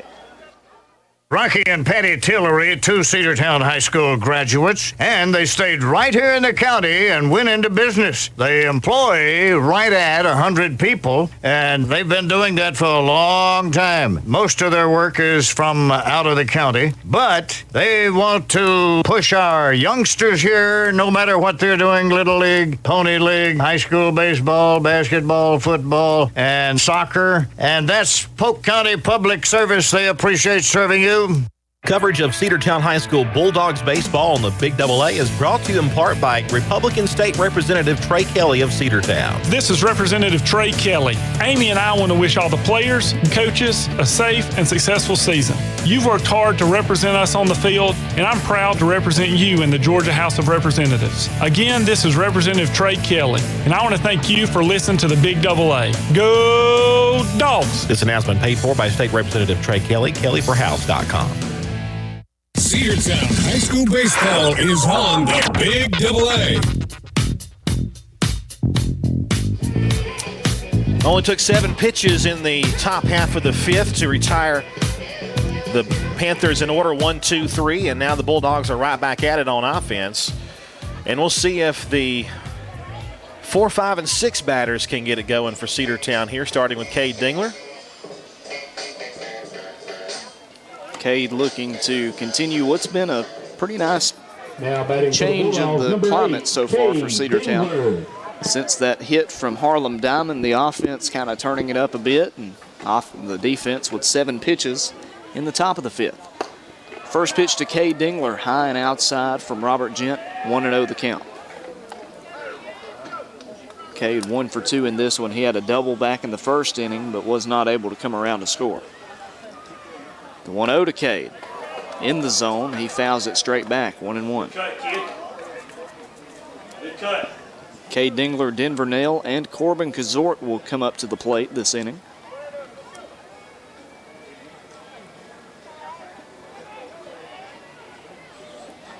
Gent gets the call from Couch, the 1-1. Well outside, 2-1. Cedartown 4-4 on the year. Ridgeland 1-6. Bulldogs trying to win another game here in region play. 2-1 to Cade, smack to left field. It is going back, and you can kiss it goodbye. You're not getting that ball back. Solo home run for the senior, Cade Dingler, and he puts Cedartown on top 4-3 here in inning number 5. Logan, he smacked it to left field. I mean, that was a no-doubt shot to the left side. And the solo home run puts the Dogs in front 4-3. The first home run for the Bulldogs since Eli Barrow's game winner against Rockmart.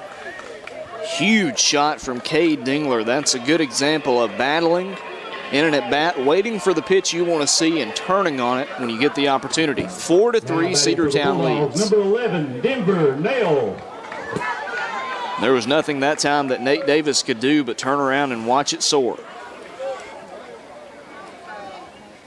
So now here comes Denver Nail. He is 0 for 1. Did reach on a walk last inning. Now we have a coaching visit. We'll see if this is it for Robert Gent.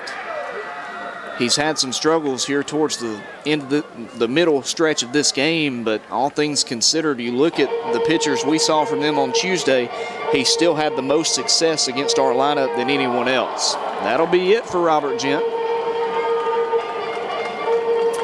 So we'll step aside as the Bulldogs lead 4-3. We'll see who the new pitcher is as Denver Nail gets ready to bat. We'll be back after this. Dogs with a 4-3 lead after the solo home run by Cade Dingler. Have you been to Croker's Hardware and Supply lately? Croker's is the place to find everything you need, from boots to fencing, from plumbing supplies to wood and gas stove fittings, everything, even paint and flooring. Whether you're building or repairing, everything you need is right here at Croker's Hardware on East Avenue. Name brands galore, right here in your back door. Orca and Yeti coolers and tumblers, case knives, native eyewear, buck stove grills, and more. At Croker's, you can find everything. Go by and see the friendly staff there at 1192 Rockmart Highway. That's Croker's Hardware in Cedartown. One of the pillars of a strong community is knowing your neighbors. We believe it's important to know your neighbor. To know that the person down the street selling you your car is the person you'll see grilling with you at the block party. It's important to be a part of a community, and Peach State Ford is proud to be a part of historic Cedartown, Rockmart, and Rome, and even prouder to be rated one of the best in the country in customer service. Nobody knows trucks or people like Peach State Ford. 2076 Rockmart Highway, Cedartown, 866-872-6660. Livewire Surplus. Stop in today at 546 North Main Street. New items are arriving all the time. At Livewire, they have unbelievable deals on lawnmowers, weed eaters, and leaf blowers. It's not all. How about your patio?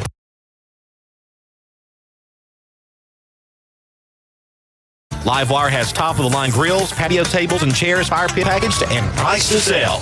Livewire Surplus, 678-861-5021. Take your truck. You're going to need it to load up on the savings.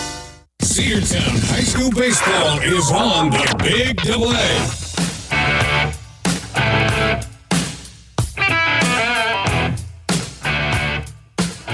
We're back. New pitcher is going to be Nolan Hewley, who takes over.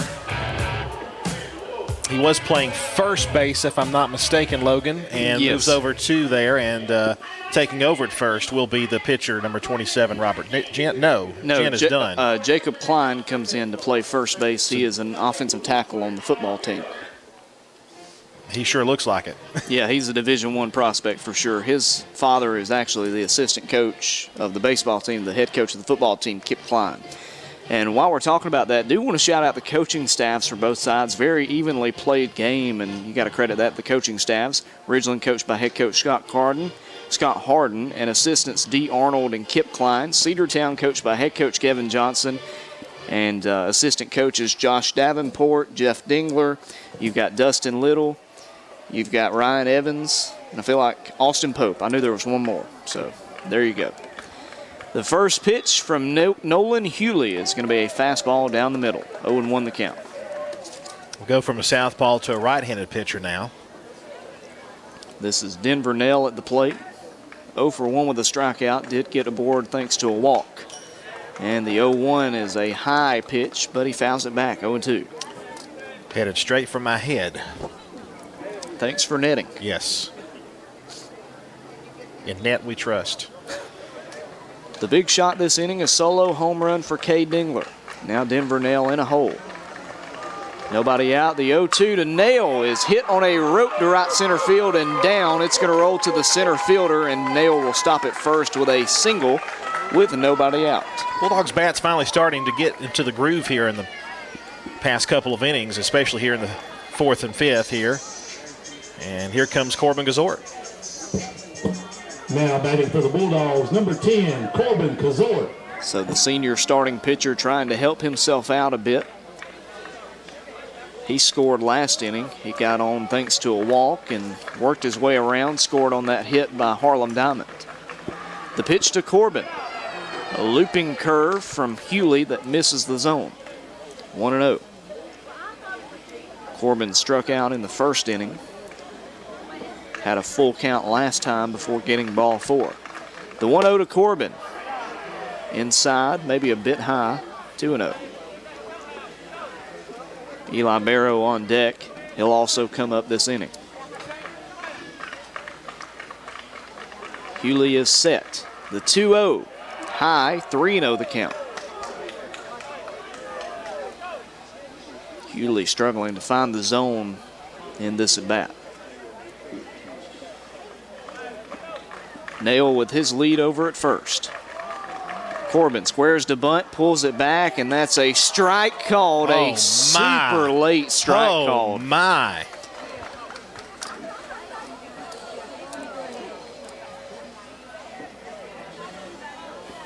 Eli Barrow had already caught the bat.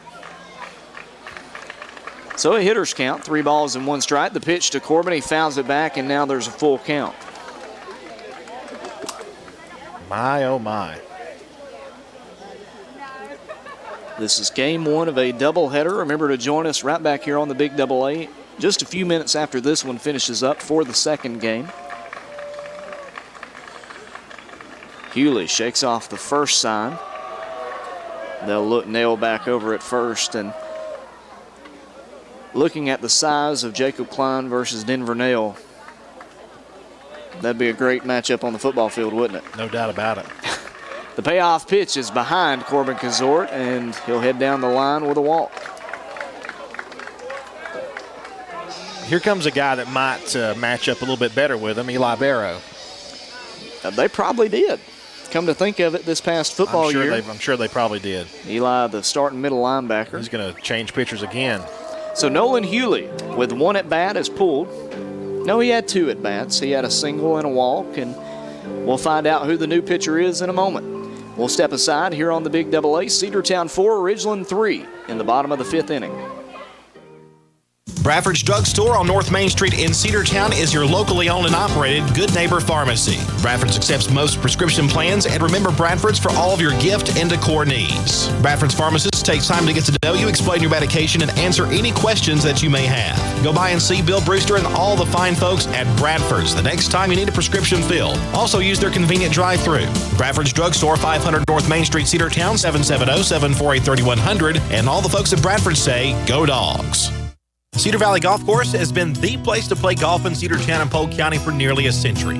Locally owned and operated since 1924, Cedar Valley Golf Course offers 18 holes of some of the most beautiful fairways and greens in the area. Cedar Valley Golf Course is a proud supporter of the Cedartown High School Bulldogs and the greater Cedartown and Polk County region. Call for tee time 770-748-9671, located just south of Cedartown at 1811 Buchanan Highway. Cedartown's original golf course, Cedar Valley Golf Course. Cedartown Automotive is your one-stop for all your automotive needs. For oil changes, new tires, or tire repair, brake work, tune-ups, air conditioner service, or repair, think of Cedartown Automotive. Cedartown Automotive is a longtime supporter of Cedartown High School athletics here on WGAA. Cedartown Automotive on East Avenue in Cedartown. Give them a call today at 770-749-5040 or stop by their beautiful location for fast and friendly service. And all the folks at Cedartown Automotive say, go Dogs! Cedartown High School Baseball is on the Big Double A.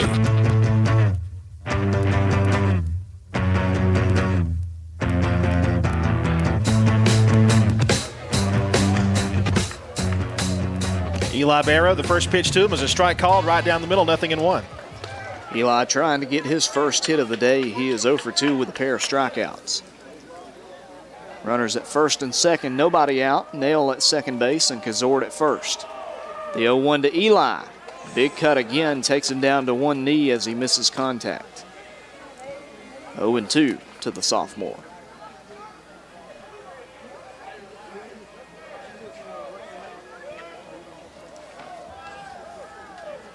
And this one hits Eli, so now the base is loaded with nobody out. Curtis Wells losing control on that pitch.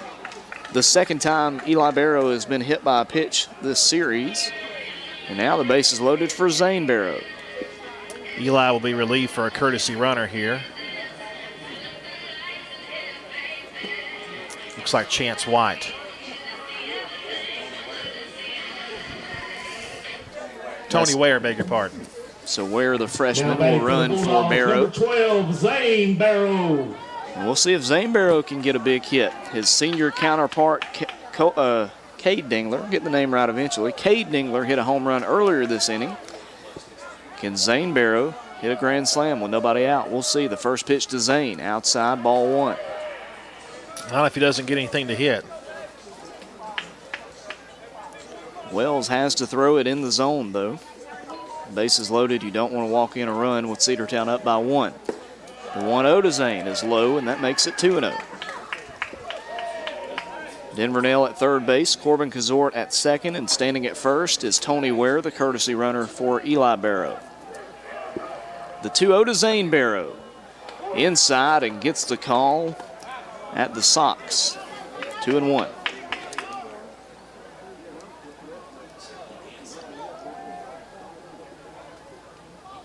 The 2-1 to Zane, smacks it to left field. That's down for a base hit. It scores one. They're sending the next runner.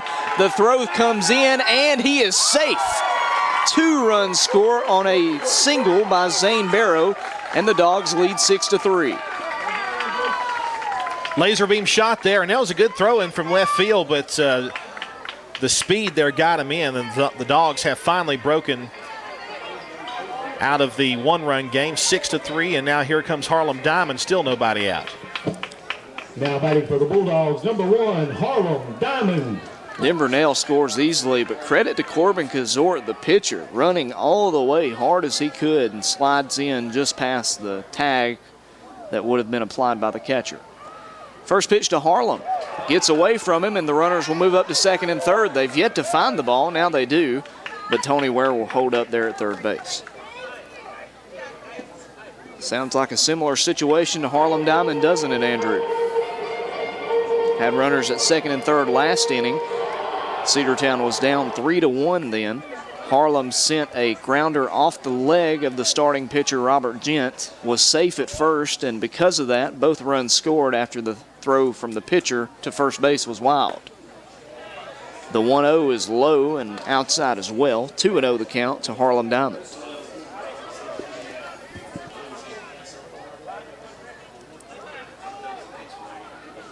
Curtis Wells, the pitcher. The 2-0 to Harlem Diamond. Outside again, 3-0. And in danger of getting the bases loaded again with nobody out. And I said it last inning, I'll say it again. You've got Dylan Cupp up next. And bases loaded with nobody out. It's not going to be a friendly situation for Curtis Wells.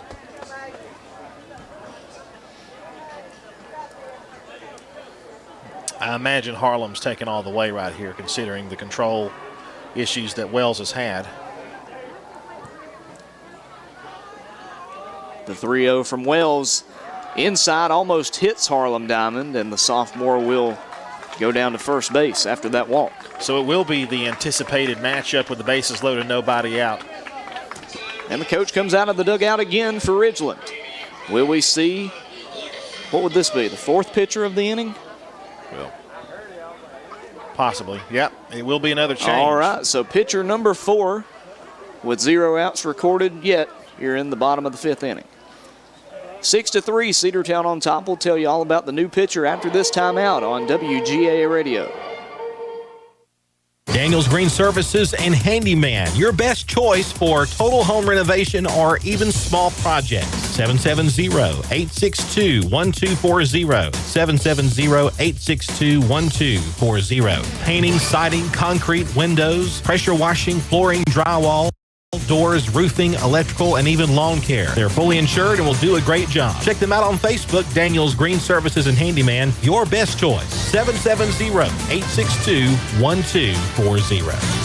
Rocky and Patty Tillery, 2 Cedartown High School graduates, and they stayed right here in the county and went into business. They employ right at 100 people, and they've been doing that for a long time. Most of their work is from out of the county, but they want to push our youngsters here, no matter what they're doing, Little League, Pony League, high school baseball, basketball, football, and soccer, and that's Polk County Public Service. They appreciate serving you. Coverage of Cedartown High School Bulldogs baseball on the Big AA is brought to you in part by Republican State Representative Trey Kelly of Cedartown. This is Representative Trey Kelly. Amy and I want to wish all the players and coaches a safe and successful season. You've worked hard to represent us on the field, and I'm proud to represent you in the Georgia House of Representatives. Again, this is Representative Trey Kelly, and I want to thank you for listening to the Big AA. Go Dogs! This announcement paid for by State Representative Trey Kelly, kellyforhouse.com.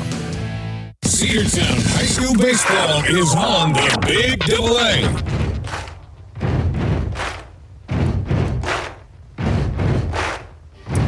We're back, and another new pitcher, number 43. Number 8. Number 8? Yeah. Yeah. 5 and 3. That's 5 8. and 3. Sorry, I can see why you thought 43, though. Yeah, number 8. That is Chris Maddow. He'll take over on the hill as third or fourth pitcher, Logan, in this inning. That's number 4, yeah. You had the starting pitcher. Then he was relieved for Hewley. Hewley was relieved for Wells, and now Maddow comes in. And here's Dylan Cupp. Dylan Cupp is the 7th batter of this inning for Cedartown. Bases loaded, nobody out. 3 runs across for the Dogs, who lead it 6-3. First pitch to Dylan Cupp is low. Good stop by the catcher, Couch. 1-0 the count. Well, you know, if Maddow throws anything near the zone for Dylan Cupp, he's probably going to be hacking here.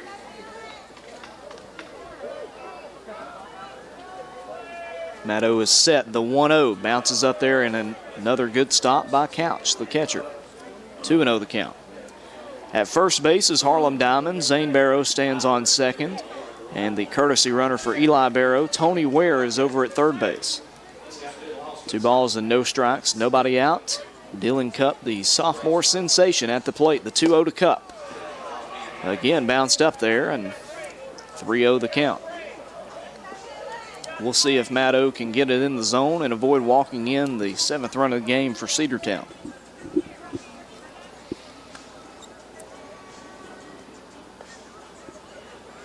Three balls and no strikes. The pitch bounces up there, and there's ball 4. Walks in a run. That scores Tony Ware, and Dylan Cupp moves over to first. Yeah, Cupp wasn't getting anything to hit right there. Now batting for the Bulldogs, 0-0, MJ Holiday. Got Harlem at second, Zane Barrow at third, and Dylan Cupp at first for MJ Holiday.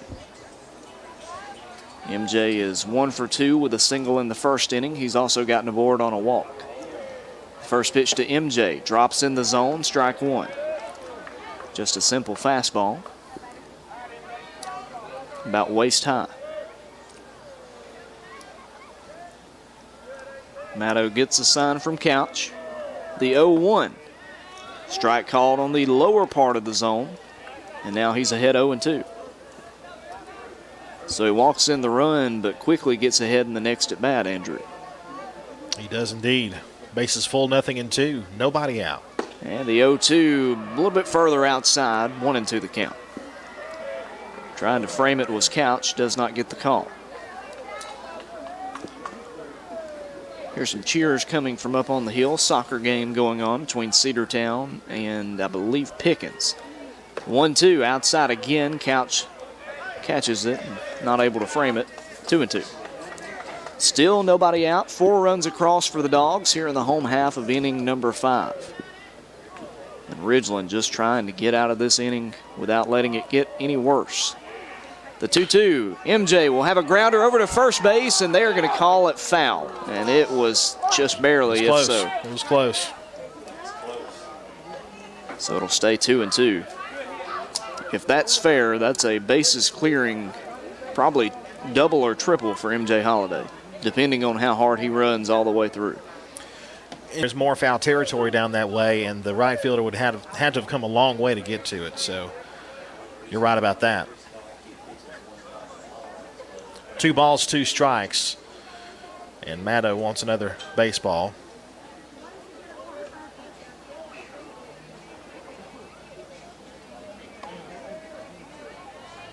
Week from tomorrow, folks, is Cedartown Youth Baseball opening day, including softball and soccer all having their opening days together.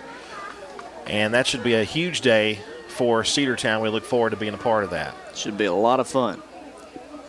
2 balls and 2 strikes, nobody out. The pitch to MJ, inside, and they call that strike 3. Holy smokes. If that's strike 3, then I've got some oceanfront property in Eastham Hill for you. That was inside, but it's out number 1. They finally got the out this inning. Now batting for the Bulldogs, number 2, Reese Tanner. You got to give credit to Maddow, though. Walks in the first run, you wonder how he's going to battle back, and gets a strikeout in the next at bat. See what Reese can do. Bases loaded with 1 out. Righty versus lefty matchup. He has a pitch called a strike on the inside corner. 0-1 the count. Cade Dingler stands on deck. The pitch to Reese. Fouls it back this way off the netting. 0-2. Cade Dingler has 1 home run this inning. He's on deck, maybe hoping that he can hit another here in the 5th. 7-3, Cedartown on top. 4 runs across, but looking to strike for more. The 0-2 pitch to Reese Tanner. Popped foul, crushed a ton, mile high, but well out of play.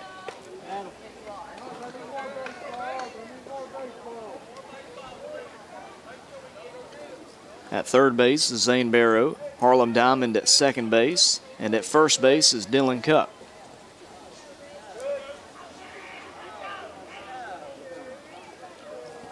And time called at the plate by Reese Tanner. Sam Branch says if that property was on Brewster Field, he'll take it. We'll get in the negotiations Monday morning. I'll take Elder Lake myself. The 0-2 to Reese Tanner. Hit a ton to left field, but foul and out of play. And if he waits maybe a millisecond, that one's gone. If you don't live out there, you probably don't know where Elder Lake is. And the Ridgeland people have no idea. No, They're just listening in, know. but it's okay.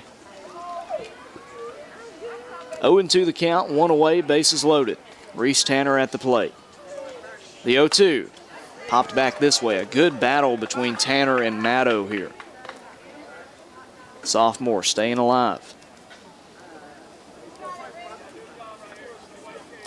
Reese is looking for his first hit of the day. He's 0 for 2. He does have that sac fly back in the first inning that drove in the game's first run.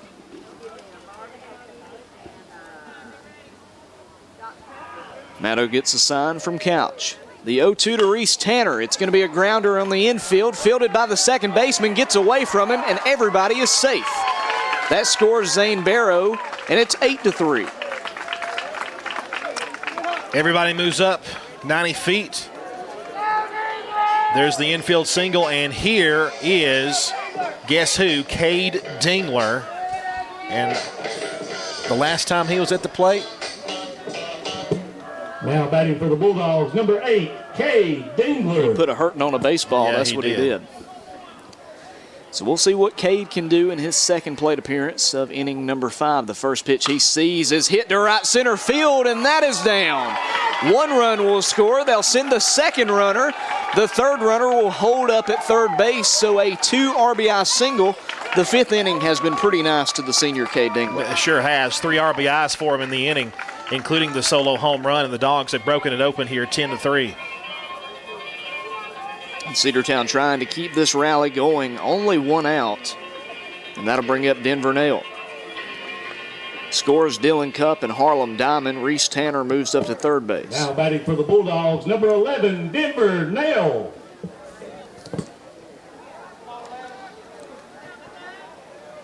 Nail is 1 for 2. A single, a walk, a run scored. The pitch to Denver. Taking second base with no throw that time is Cade Dingler. So runners at second and third with one out. Pitch was called a strike as well. 0-1 the count now to Nail. Nail, the young second baseman. He's had a good series against Ridgeland, trying to add some more runs. The 0-1 is a bit high, 1-1.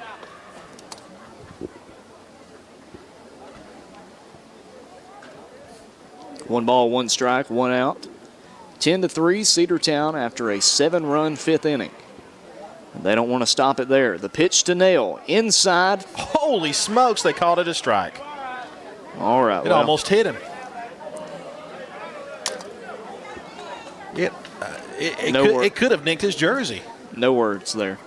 1-2 the count, one out. Runners at second and third. The pitch to Denver Nail. Grounder over to shortstop. It scores the run. He drops the ball, and everybody's safe again. Great base running by Cade Dingler, who was already at second base by the time the shortstop got the ball. Didn't move off the bag. E6 against the Panthers keeps this inning going with just one out. 11-3, Now 8 runs across number this 10, inning. Corbin Kazort. So here's Corbin Kazort for the second time. He drew a walk and came around to score. He's drawn 2 walks and scored twice. The pitch to Corbin is high, ball 1. Cedartown a couple of runs away from possibly ending this game in the 5th. Well, this is the 12th batter of the inning. 4 pitchers have combined for 1 out. The pitch to Corbin is smacked to left center field and down. There's 1 run that's going to score. They're sending the second runner. Corbin Kazort will hold up at second base. The throw comes in. He moves up to third. That's a game winner. And that's ball game. 13-3. Cedartown takes game 1 of this doubleheader.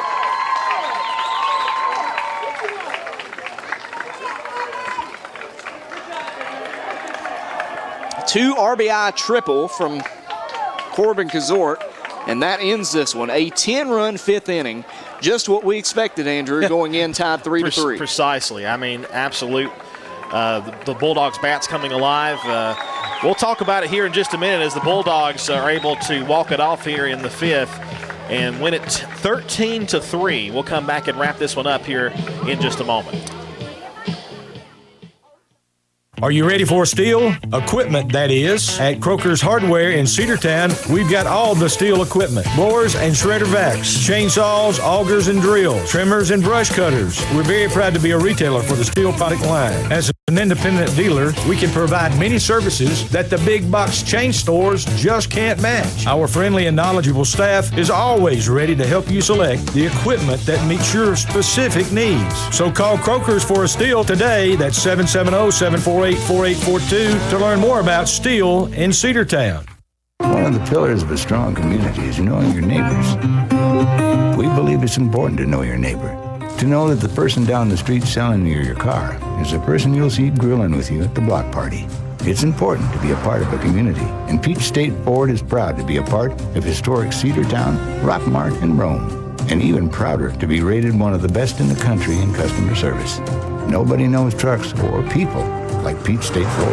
2076 Rockmart Highway, Cedartown, 866-872-6660. Livewire Surplus. Stop in today at 546 North Main Street. New items are arriving all the time. At Livewire, they have unbelievable deals on lawnmowers, weed eaters, and leaf blowers. But that's not all. How about your patio? Livewire has top-of-the-line grills, patio tables and chairs, fire pits, and so much more. All fresh off the truck, brand new, still packaged, and price to sell.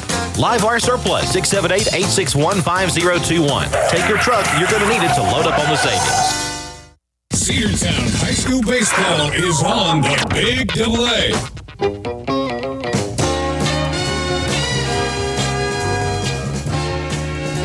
Final score, 13-3 in 5 innings as the Cedartown Bulldogs have a 10 spot on the board here in the bottom half of the fifth.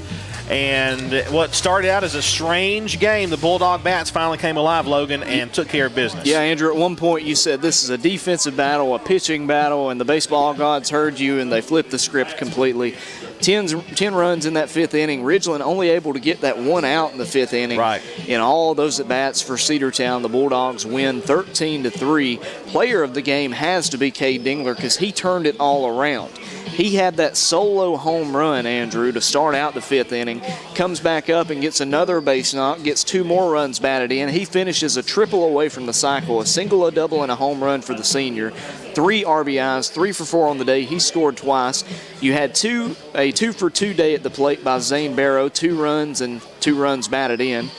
Dylan Cupp, 2 for 3 with 2 runs and 1 RBI. Looking at some other guys with a good game, Denver Nail 1 for 3 with 2 runs and 1 RBI. Corbin Kazort 1 for 2 with 2 runs batted in and 1 run scored. Harlem Diamond 1 for 2 with 1 run scored and 2 runs batted in. And you also had, just a great outing for Corbin Kazort. 5 innings pitched, you had 3 runs but no earned runs. He had 6 strikeouts, allowed just 1 hit and 3 walks. Corbin Kazort was dealing in this one. He was, and another great start by Corbin, doing it with his pitching arm and with his bat. His triple in the fifth inning was the game winner as the Bulldogs run rule the Ridgeland Panthers 13-3 in 5. We'll come back in about 30 minutes with the start of Game 2 of the Twin Bill here tonight. We expect Cade Dingler to get the start on the hill, and the Bulldogs will look to sweep the Panthers out of Cedartown. And we'll come back with that in just a bit. Your final score, Cedartown 13 and Ridgeland 3. W291 TS Cedartown. Your home for the Cedartown High School Bulldogs. AM 1340 and now 106.1 FM WGAA. The Big Double